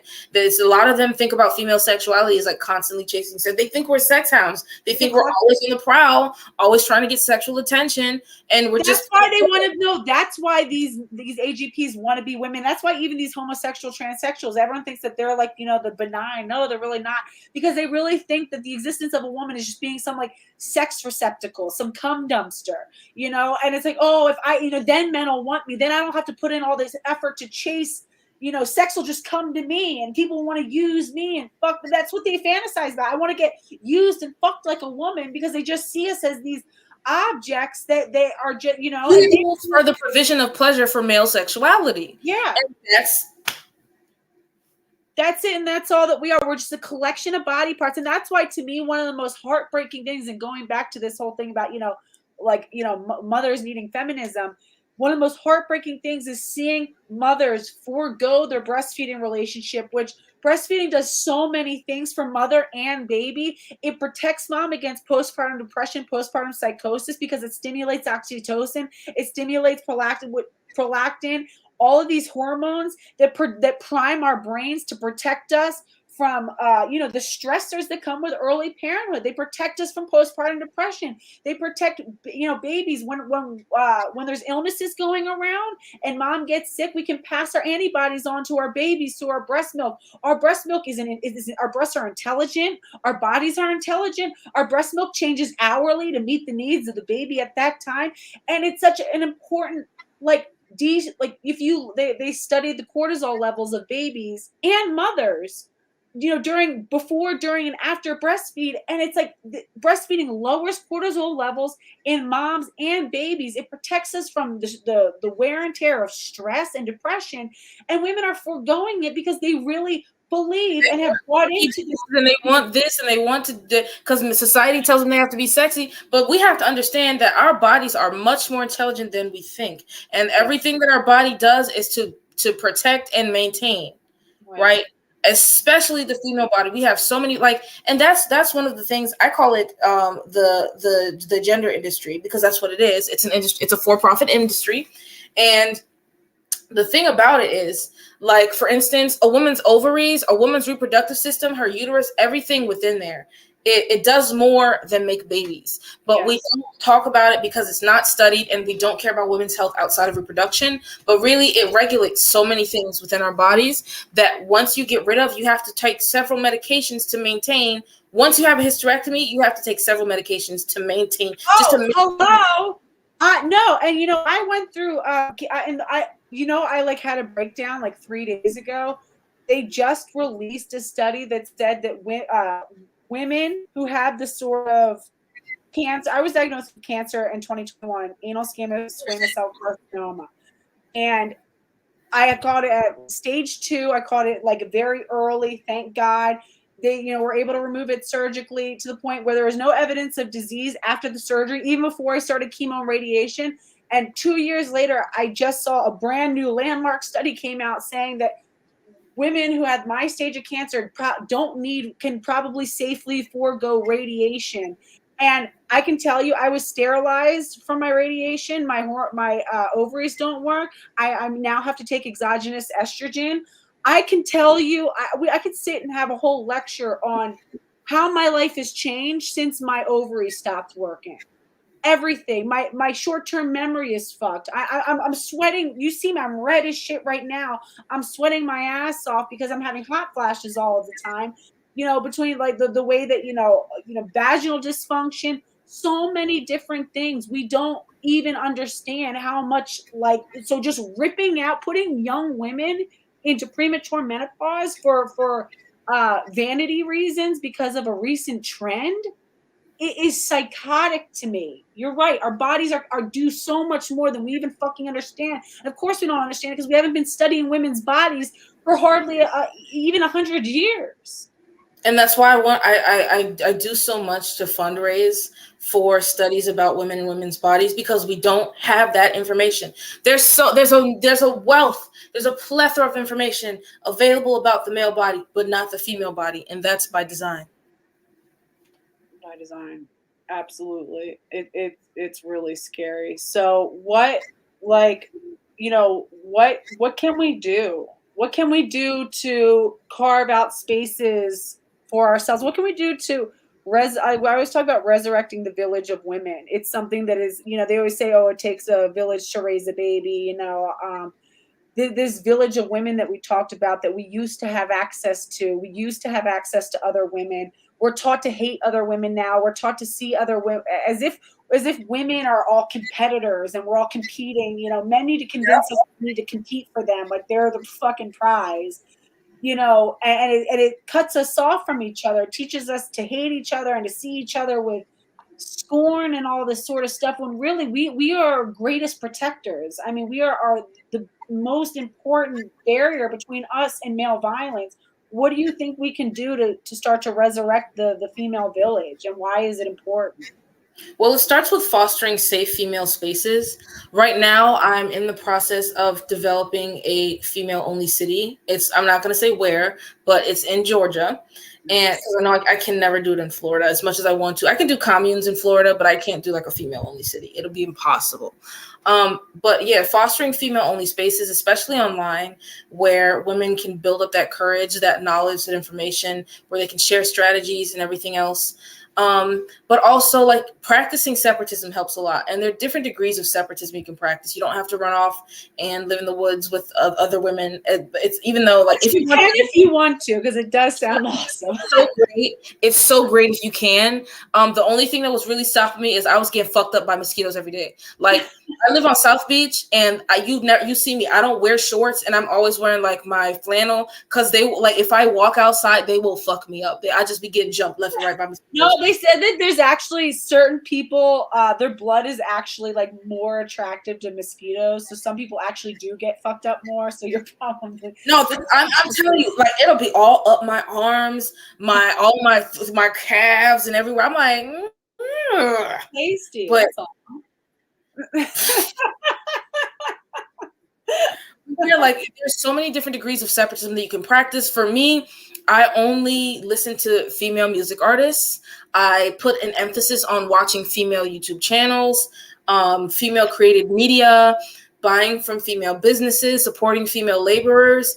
I personally encourage and offer apprenticeships to women who want to enter blue trade jobs and fields, because it took so much for me when I first got into carpentry. Like there was no it was so hostile. The construction environment was so hostile towards women because you come in and they act like you're taking something from you. And it was also that in like the automotive industry, but less so because there were more women present, but it was still pretty much hostile. And you know, the squirrel creature's always going to treat you like you're taking something from them because they own everything and everything is theirs and meh.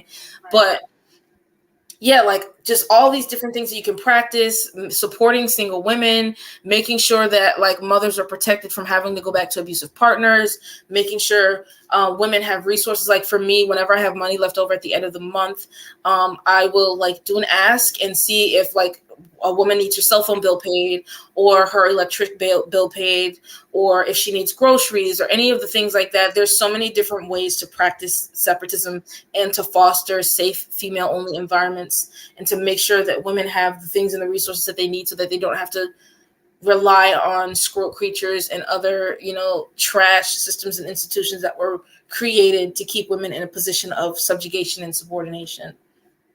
I love it. And you know, one thing I want to add too is when in doubt, choose to side with women. You know, even this whole thing with this, like, you know, Johnny Depp and Amber Heard thing or whatever. It's like whenever there's these, you know, controversial things, it's like, you know, side with women, choose to understand the perspective of women, you know, when like there's enough people rallying behind men, you know, choose to, you know, support the woman's side and the woman's perspective. And it's like the Amber Heard, I hate derailing the conversation, but the Amber Heard and Johnny Depp debacle, it's so shocking to me because this man has a history of violent behavior. Please, there's no way you can tell me that he was not the abuser in this situation. Like, listen, when this man was 20 years old when Amber Heard was a fetus. I know. It's so far. And I keep seeing all these, like, I always see these, you know, arguments going down on Instagram. Well, they'll show a video where it's like a, you know, a woman and a man and like, who's in the wrong, you know what I mean? And it's like, well, and everybody, and like, you just see all these women who'll sit there and cape for these men. And it's like, stop it. Like, can we just class solidarity and say, no, you know, let's fucking rally behind women and recognize that fucking it's hard to be a woman in this world. And if we actually like had each other's backs more, you know, because like we have to realize that the timing and the location of which he did this was on purpose. This was a backlash to the Me Too movement because Johnny Depp has always spoken out against, well, not spoken out, but he's always acted against Rose McGowan, and he used to insinuate that she was crazy. Like, he would never say it directly, but if you listen to how he talked about these women, he would say that he would insinuate that they were crazy. Okay. And so look at how look at how these men, especially like Wilmer Valderrama, look at how they purposefully target women who are significantly younger than them, who they have newer careers, and so they can always exercise that power and control over them. Right. And it's just like he has a history of doing that to women. I don't understand how people can just like disregard that and be like, no, he was abused, poor sweet guy. Like, yeah. And again, it comes back to this liberal feminist idea that women and men are interchangeable. Even like, this whole idea that it's like, even with the Dads Against Groomers thing, you got all these men jumping up, like, well, if she was hitting him. First of all, we know that the ideology and the pattern of female violence against men is so very different from male violence. We know that male violence is escalating, whereas female violence is not. It's typically more like one-off.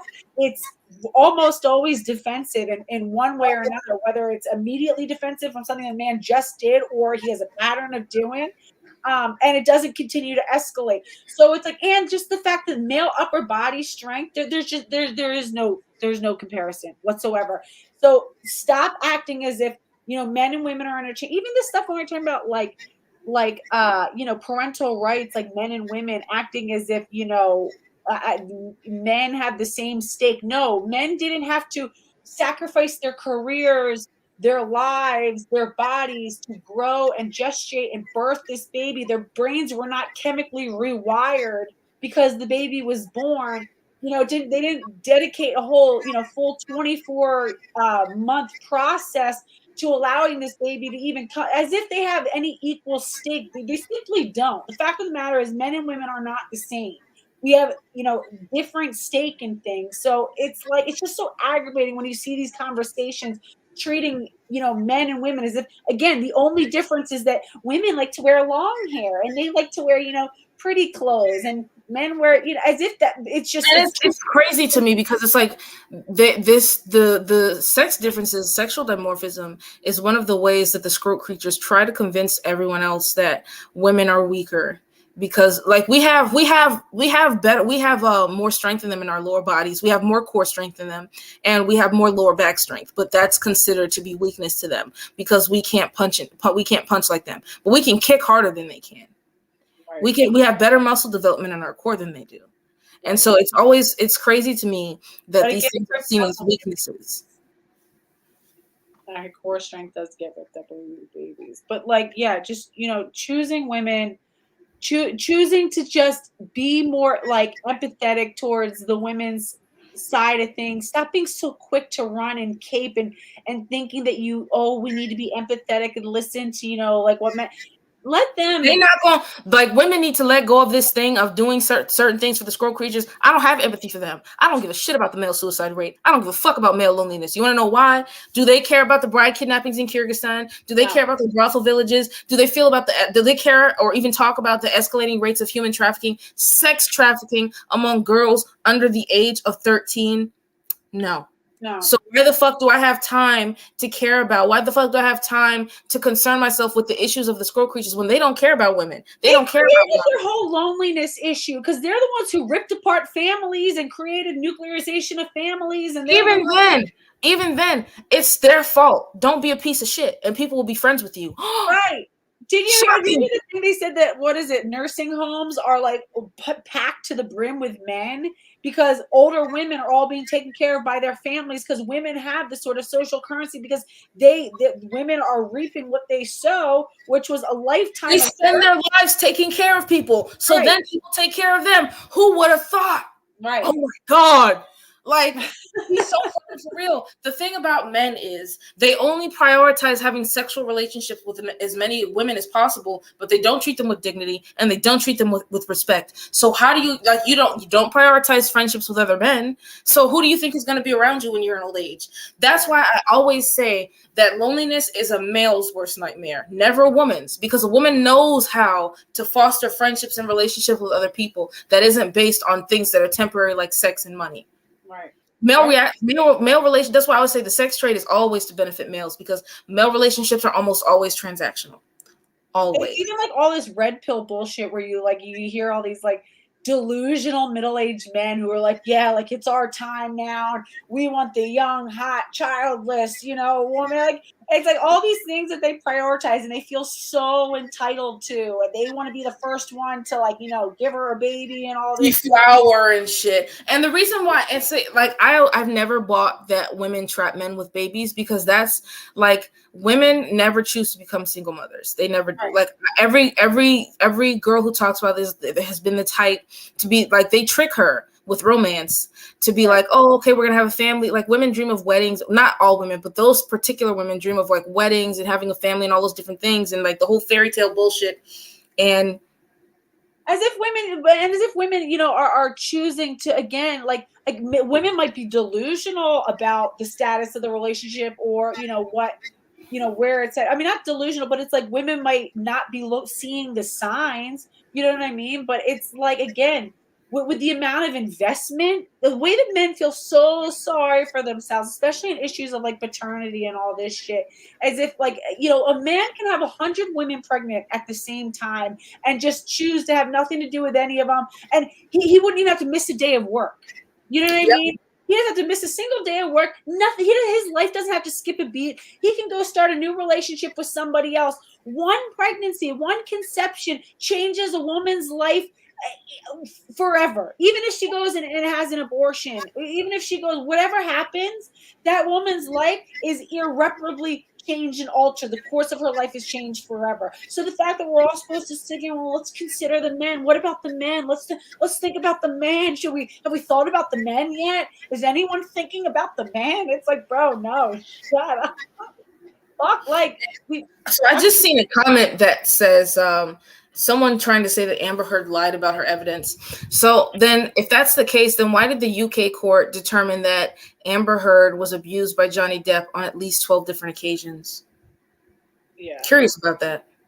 But it's like, also, why is it such a hill for, like, no offense, like, TPS, I love you, but why is it such a hill to die on, caping for men like Johnny Depp? Johnny Depp is some massive, I mean, look at how much her life has already been, destroyed by this. She's a mother, you know what I mean? And he is already on to the next, women's have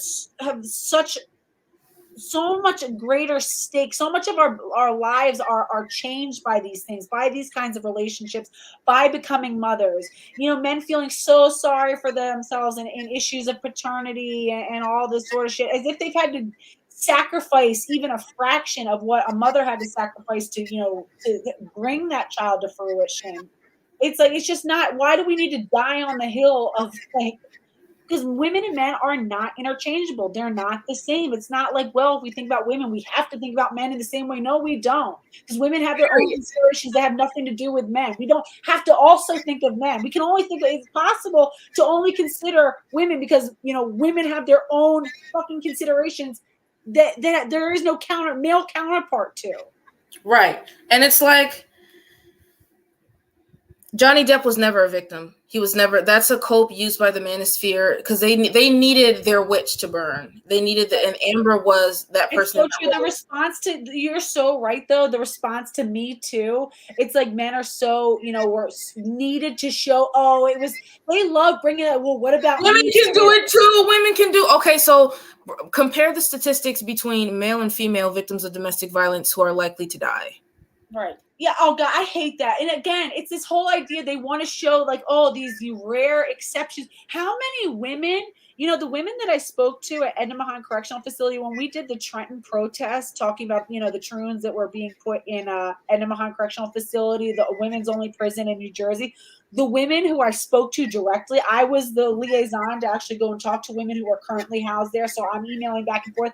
The stories are horrific. The ones who are doing life are all, again, defensive crimes, who had been, abused for years upon years upon years, finally stood up. It's like the Centoya Brown situation. I don't know if you guys know about her, but she had been Centoya Brown and Marissa Alexander. Those were atrocities. Right. Anytime a woman tries to escape male possession, she's punished for it. And it's like they use these false narratives, like, oh, like female abusive men and false allegations. But what are this? Pull up the statistics. Right. They never do, because it disproves their point and it invalidates their entire narrative. Well, and they think, and again, men are, I think to this day, and men are so bitter about female liberation, which hasn't been completed yet, but even female, financial liberation and stuff like that, because they become more and more, the more that women are allowed to have access to like the public sphere, allowed to have access to, their own financial, to be able to make their own money. There was a reason they wanted to keep us out of that, because once we could access those things, we really don't need to access. Don't need them. We don't need them. And people are scared to say it. They're afraid because they know that they're obsolete. If women have true and full liberation, then they are obsolete. And the thing about it is, that's why they have to keep enforcing female dependence on scrubs. Because women with full knowledge and full access to the uninhibited access to the world in our own condition, we don't need them. They always say, oh, well, then who will protect you all? Protect us from who? If we don't have men, who do we need protection from? We can go walk out at 3 a.m. and breastfeed our babies and be topless and enjoy, and not have to worry about rape crisis. Like, protect us from who, sir? Like, oh, you need men to come and to be there and protect you. We only need men to protect us from other fucking men. Hello, like there wouldn't be a problem. I find that they only bring up issues that scrubs have when we're talking about women's issues, women's struggles, women's pride, women's political representation. It's only a form of antagonism because they know it's not as common. And most crimes that are suffered by males are at the hands of other males. And they want women to feel responsible. That's a trick. We shouldn't feel responsible. Look at how many Andrew Tates are in the world, right? That haven't been caught, that are using women and abusing women. And people say, oh, well, that's not true. And they defend him tooth and nail. And then when it comes out, they've been doing all these egregious crimes against women. I didn't know. Oh, my God. Well, no, it's not that you didn't know. You didn't listen. You weren't willing to listen. Right. I see straight through that bullshit. Right. No, even TPS, not to put you on blast here, but TPS says, I have a male friend who was raped by a woman. I'm sorry. Do you know, also legally, that's impossible. The definition of rape legally, I know in UK, I don't know if it's true in the US, is it has to be with a penis. So legally, that's impossible. But it says, I have a male friend falsely accused. He has physical injuries, which make the allegations impossible. It's like, all right, this whole idea of what women out here just raping men. Like, come on, bro. This is handmade behavior, really, because, okay, we do not need to hate men to advocate for women. First of all, it has nothing to do with hate and everything to do with disregard. You may have a husband and a son, but that's no concern of mine. My concern is your son in a brothel village right now being raped and sold by pimps to make, that's why I said handmade, to make money for traffickers. Is your husband or son being kidnapped so that they can be forcibly wed and breed children? Right. And is your son or husband being stabbed in a mall? No one's oppressed for being male. Right. And it's not women doing it. And if they are oppressed in some way, it's not fucking women doing it. This whole idea that, women are... No man is oppressed for being a man. No man is oppressed for being a man. If you're gay, then you're oppressed. If you're a gay man, you're oppressed for being gay. If you're a black man, then you face oppression and suppression for being black. But no man, there's nowhere a man can go on earth where he's banned from entry. There's nowhere a man can go on earth where religion says he's inferior, or that he can't drive a car, or that he has to go on a he requires a chaperone, or he requires some sort of handler. A female chaperone, a female handler. There's no equivalent for sexism that men experience that women do. There's no equivalent. Right. That he has to sit there and bear children. I'm not going to be guilted into thinking that, what about the men? No. Yeah, no. We've done enough. Again, and that's why it's important to recognize radical feminism versus liberal feminism. Liberal feminism says that men and women are equal, and that assumes that we're somehow interchangeable. And that's where this whole mentality of, if we think about women, then we have to think about men too. If we think about women's rape crisis, we've got to think about, men are being raped by women. And here's the thing. Here's the thing about that. Why don't men advocate for themselves? Why is it women's responsibility? Why are feminists? Why are women responsible for what men do amongst each other? Because it's not women who bog us down. They want to keep, and that's all. Even Kelly J. Keene said it really well when she was on the the Slightly Offensive podcast, where they were like, well, why aren't you why can't you also, consider, trans? There was like, it was just like a playing devil's advocate because they were on the gender critical side, but like, well, what about, also caring about, can't you do both? She goes, no, I'm sorry. All of my compassion is already taken up by caring about women. I don't have time. I have there's too much need for women and girls to sacrifice any of my effort or energy on worrying about really anybody else. And it's What's going on not with because like that's them. That's something they have to worry about. It's the all lives matter thing all over again. And that's why I tell women, do not let these people, do not let the squirrel creatures, do not let the handmaids, don't let any of them guilt you into thinking that you have to do their work for them. right. Don't. For them, like, yeah. Again, that's why when you think about their goal is not to help women. Their goal is to virtue signal and to appear like almost pious in a cult-like way. Well, it's also to waste our time so that we can't, apply our energy and our efforts where it really needs to go. So we have to sit there and we start going back and forth. Oh, well, we need to include men in these conversations. And that's how we got to having the males in the female bathroom. That's how we got here. You have to include males. What about the males? Some men are vulnerable, and it's the empathy trap. Some men are vulnerable. No, I have so much compassion for women that it doesn't allow me to sit there and create loopholes that would allow men through the back door because I'm now worrying about empathizing with them. You guys can solve. I'm so compassionate towards women that it means that I have to exclude men from my consideration. And like you said, I have to laugh at this comment because someone said this is no different than saying that all Black people are bad. So where are men suppressed in society? I want to know that. Like, where is a male suppressed for being? There's nowhere in the world a woman can go to escape misogyny. A Black man can go to a place where people look like him to escape racism. A gay man can go to a place where homosexuality is legal to escape homophobia. But there's nowhere on earth a woman can go to escape sexism and misogyny. So that's actually a very racist statement. Wait, David Williams says there's, again, I hate to say it, but it's always these little what about stories, these what aboutisms. My best friend had 2 daughters with his wife. She got strung out on meth and disappeared. He's now a single father with 2 little girls. How many women deal with this? How many, do you know what single motherhood is like fucking catastrophic? And women get blamed. Women get blamed for single motherhood. Think about all the alcohol. Why was your man not holding down his wife well enough to see the signs that she was getting fucked up on meth? Why didn't he intervene sooner? Why was she so stressed out? I don't know the situation. What was going on that your man, your friend wasn't creating an environment where his wife could healthfully, and if there was some predisposition, why didn't he intervene and call in friends and family? Did he have her alone in a house where she was separate from her mother and her sisters and her tribe that could have seen those signs early and helped? Because if we think about it, when we're talking about sobriety, look at how women are treated. We are ultimately seen as responsible for ourselves. Why don't we see men as responsible for themselves? Why not? Why? I want to know that. Like, who has the answer for that, right? Because it's crazy to me that not caring about, like, caring exclusively about women, and I will never feel bad about that. Caring exclusively about women is seen as hatred of males.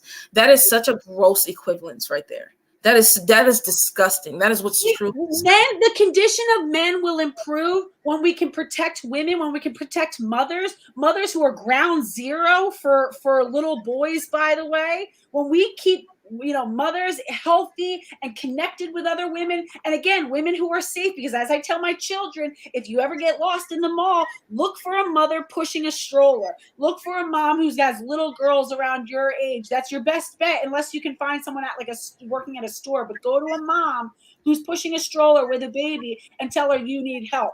That's your safest bet. When we can, when little boys have the opportunity to grow up in a very surrounded by a healthy network, a mom who's well supported, who's healthy, who's thriving, then he'll grow up to be a healthier man. Look, if women are the ground zero for men and women, keeping them healthy helps all And of it's us. like we shouldn't even be saying that, because again, it validates that, oh, okay, well, men will benefit too. It's okay to not care about the condition of males. They do not care about our condition. We shouldn't even be discussing them. We should be focused on our own position, because this has been going on for thousands of years. Well, it's kind of like, it's like it's like on the airplane, secure your own mask before helping others. Right. We cannot help anybody. We can't do anything for anybody until we're helping ourselves. And like you said, it's okay. We don't need to justify why we care about women. And that's exclusively women. Exclusively women. So you can't pour from an empty cup until it's women. Right. Because now you have to, as a woman, now you have to give everything to everybody. Focusing on women only is so wrong and evil and bad, and you can't do it. And how about the fact that women only have 3% of the global wealth or something like that? 68.26% of all of the global wealth is owned by men. Yeah, I think, yeah. I mean, and that's not even including proxy wealth. Yeah. So that's why I would say equality is a lie, because how do you have equality on a foundation that recognizes women as inferior? You can't. It doesn't exist. Right. Yeah. And it's okay. I think that should really be the takeaway of this whole thing. It is okay to care exclusively. And that's the whole intersectionalism of the third wave of feminism is what really fucked us and got us in this chokehold, where we have to think about every, and it disarms us and disempowers us from making any real progress towards women's liberation when we keep getting drugged back out. Well, think about this, think about that. What about the men? Oh my God. It's disgusting to me, because it's like, these are the people that infiltrate the movements, and they pretend to sympathize with the cause, but it's like the reason why we have so many issues with female only spaces is because of those people that scream, what about the men from the corners? Right. They don't care about women's condition. They want at heart they believe that they're egalitarians, but really what their goal is to sabotage female only movements. Right. And so one thing that Susie Glucksman said, which, where was it? It said, hold on, where is it? Oh, she said, Susie Glucksman says there's one place on earth, Sasha, in certain Middle Eastern countries, the rape of young boys is normalized. They certainly deserve our empathy. And again, and who's raping those boys? Who's raping them? Is it women? Are women raping those boys? Right. Right. And also, I still also see young children. I still see it as an extension of mothers. Like we call a pregnant mom is not considered two people. That's one being. It's called a mama toto. And a lot of cultures will recognize that that's one being. That's not a mom and a baby. They're one symbiotic creature, and then they kind of separate, at birth. But even, I mean, it's long, breastfeeding and all these things. That's an extension of the woman. Hey, I think that, again, like improving the lives of, women. But see, the thing is, when we advocate for mothers, it's also advocating for children, because mothers do not leave children behind. But ultimately, the conversation is about women. Right. Period. And women are not the ones going out and trafficking these boys. They're not raping these boys. They're not paying for these boys in the brothels. Guess who it is? It's men. Where are the fathers to have these conversations about the little boys who are being raped? Where are they? Instead, you decide to hound women and say, well, you have to advocate for men. And if you don't, then you hate them. Right. Right. That we can't even continue. We can't even complete a full sentence without having to justify how we're also considering men and what we're doing for men. And you're so right. I will shout it from the rooftops. I do not care about men's condition. I care about women. Period. I love what you just said. You said if we improve the condition for mothers, they'll never leave their children behind. So we don't even. They don't, because mothers don't. They ultimately, even though there are rotten apples in every pile. But listen, mothers generally do not leave children behind, even children that are not their own. A mother who is able to birth without being so inundated with drugs, and who can have a female-centered birth where she's not inundated with drugs, where the baby's not unnecessarily cut out. You got to understand, our brains during the process of labor and childbirth, our brains are being flooded with hormones that bond us to our baby. When we're being drugged with epidurals, when we're epiduralized, and given when we're given, all these artificial, drugs to jumpstart labor and all this stuff, it blocks the priming. So unfortunately, when we're so hopped up on drugs during birth, what we can do by removing those sort of drugs, which again, comes from male obstetrics, male obstetricians that do this. When we allow women to birth in their full femaleness, our bodies are so amazing that it primes our brains to be so hyper vigilant about our children. Part of the reason what we're seeing moms not functioning as mothers is because they're being neutered from the jump. Then they're not breastfeeding. Breastfeeding keeps that connection going. It continues to prime your brain with oxytocin and other things that make us hyper connected to our babies. The more we remove these things and we remove the biological processes and we mechanize them and make them surgical and we make them technocratic and we separate out that sort of like that biological, that's when we start to see moms who are just abandoning their kids and not caring because they're not having that really critical priming process. When we return it back to women, when we make birth, we always say the way women give birth today is designed to be painful. No, like the hospital beds where you're laying on your back, you don't see that in other societies, and you also see less damage, less rates of infant death, and things of that nature, less rates of infection, because that's not the way women were meant to give birth. But I also want to say, like, and as much as I'm saying instead of hating men, I don't care about them, for women who do hate men, I'm not going to reprimand them because I don't blame them. I don't blame them. What society do women exercise power over men? There's no society like that in the world. There's none. There are no systems and institutions that allow women to conquer and possess men at all. Like not even in the way that men do it to women. There's no system like that for women. So women who do hate them, I'm not going to reprimand them. And I refuse to believe that they're wrong and bad and evil because they're reacting to systems and institutions that thrive on their subjugation. Period. I think it's because in media, all we're seeing is women who appear to be super liberated and independent. That's why we have this like distorted view that men and women are now materially on an equal playing field, because the only women that they're showing us are women who have their own things, who aren't being controlled by anybody. And it's like we're all being brainwashed to think that like, women are fully liberated and we're on equal. And now we're actually starting to oppress men with things like, I hope these people never have daughters. I tell you that much. I hope they never have daughters. My God. That fast. That'll go left quick. But it's just like, even now, like where we see that women are granted some of the same, and I say some of the same because it's not all, some of the same rights and enjoyments as males. We don't talk about the wealth disparity. We don't talk about how women are more influenced or targeted by the sex trade. We don't talk about all the different things that women experience in society that is invisible to males because they don't even understand the concept of it. We live in two different realms, two different worlds. That's what I was saying. That's what I was saying when I was talking to the one, TPA. I don't want to keep saying Troon because I don't want to get in trouble. But like, what I was like, you guys don't know what you don't know. I know that you think that just because you're able to approximate the appearance of a woman, that now you're experiencing life as a woman. When they say living as a woman, no, that's such bullshit because it's like, okay, if you were to enter the tech industry, you would still be recognized and appreciated as male. They will not make a hostile work environment for you the way that they do for women. Okay. All of the things that I've experienced when I first entered the construction industry would not happen to a trans-identified male. It would never happen. If they decided, like, oh, living as a woman, you went through puberty and experienced life up to a certain point as a man, and now you want to claim female. Know that. Whenever you see these like trans-identified males hang out with, it's like they know it's another man. You know what I mean? They can kind of like let go of the act a little bit and like hang with their bros, and it's like they know. It's so obscene.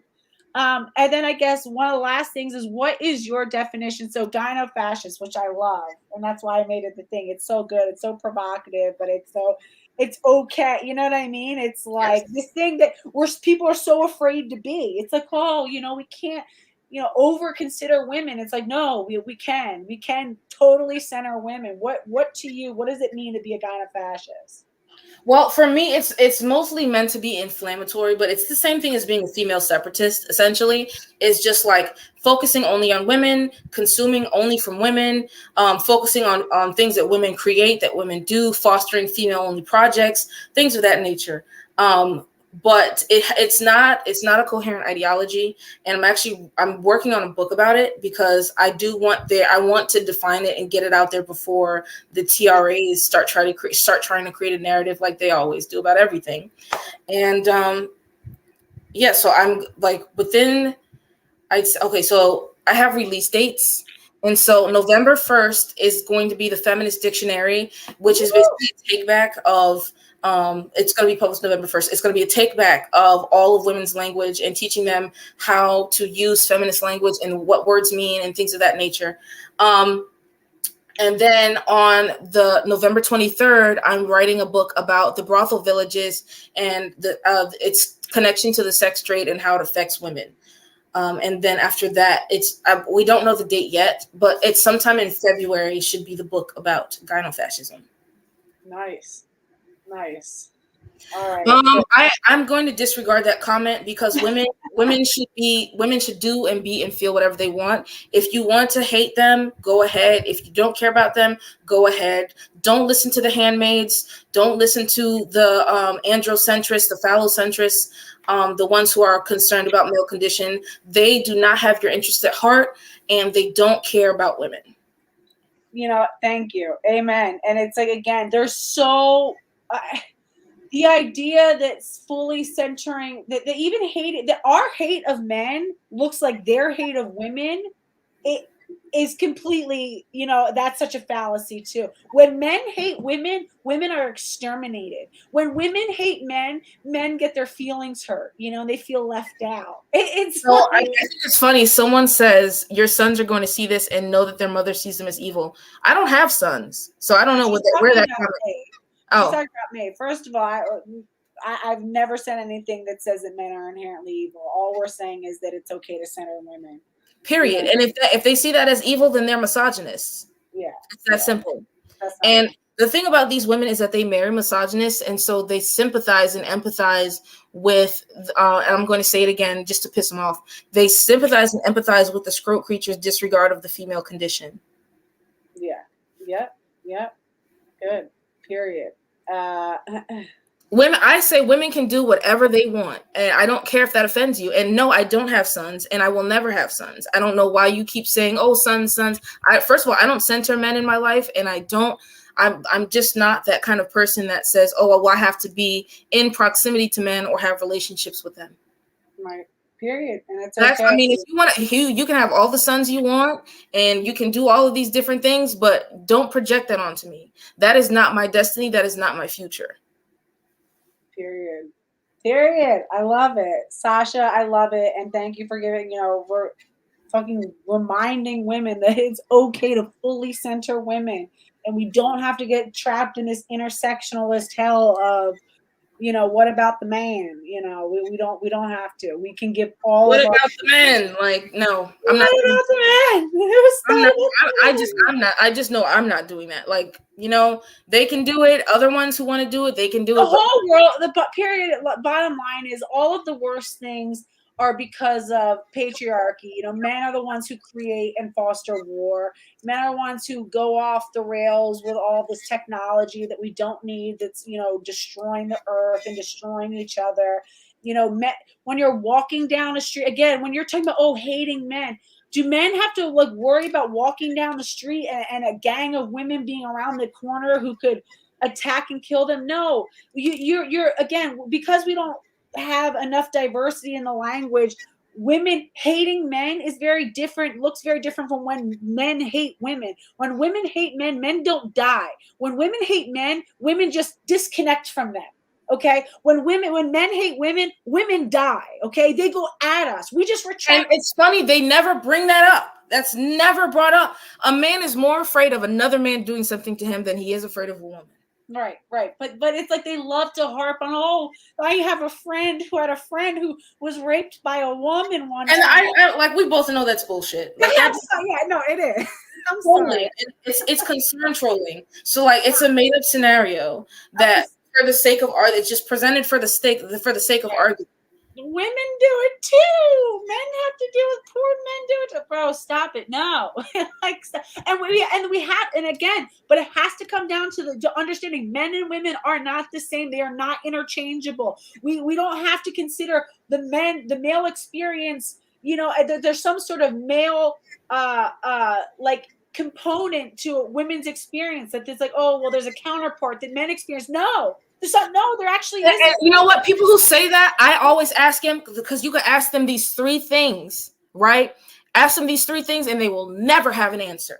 Ask them what the male equivalent of Islam, Christianity, and other male-dominated religions are. They will have no answer. Ask them what cities ban males from entry. They will have no answer. And ask them, what is the male experience equivalent of sexism? And they will have no answer, because there is none. Oh, all right. We'll have to let's end it on that, because that was good. That's something for everybody to think about. And Sasha, you are as amazing as I knew you would be. I loved having you on. You're welcome back anytime.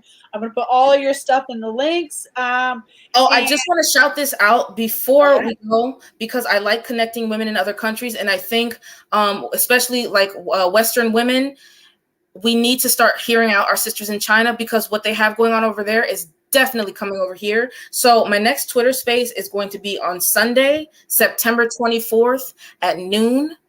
And it'll be going all day. And so I want all women to join, because we need to hear our sisters in these other countries that are suffering and that need our ears and eyes. Amen. And again, let's resurrect the village. That's my biggest takeaway. Let's resurrect the village. Let's put, lesbians and mothers and, women of all experience we need each other, guys. We belong to each other. We've got to resurrect this village. We need to be each other's eyes and ears. We need to fill in the gaps for each other's experiences, because no one woman is going to have the full female experience, but together we do represent the full female experience, and it's important. That's the only way. I'm so proud to have done this. And I want to tell women, always look out for the handmaids, because they're always going to try to shame you. They're always going to try to insert males into your work and your activism. Ignore them, isolate them, and make sure you know how to identify them and that your friends can identify them. How do you identify them? So give a few things. It's kind of like what we've already been seeing. It's what handmaids will always, they'll ultimately try to insert and inject males into female advocacy, and they will do this with shaming. They will do this with gaslighting. They will do this with any kind of lie that they can get a hold of. And when you identify them, you have to isolate them. Do not pay them any mind. Do not give them any space. Do not give them attention. Block them out. Isolate them. Keep them away, and continue your work. Period. Well said.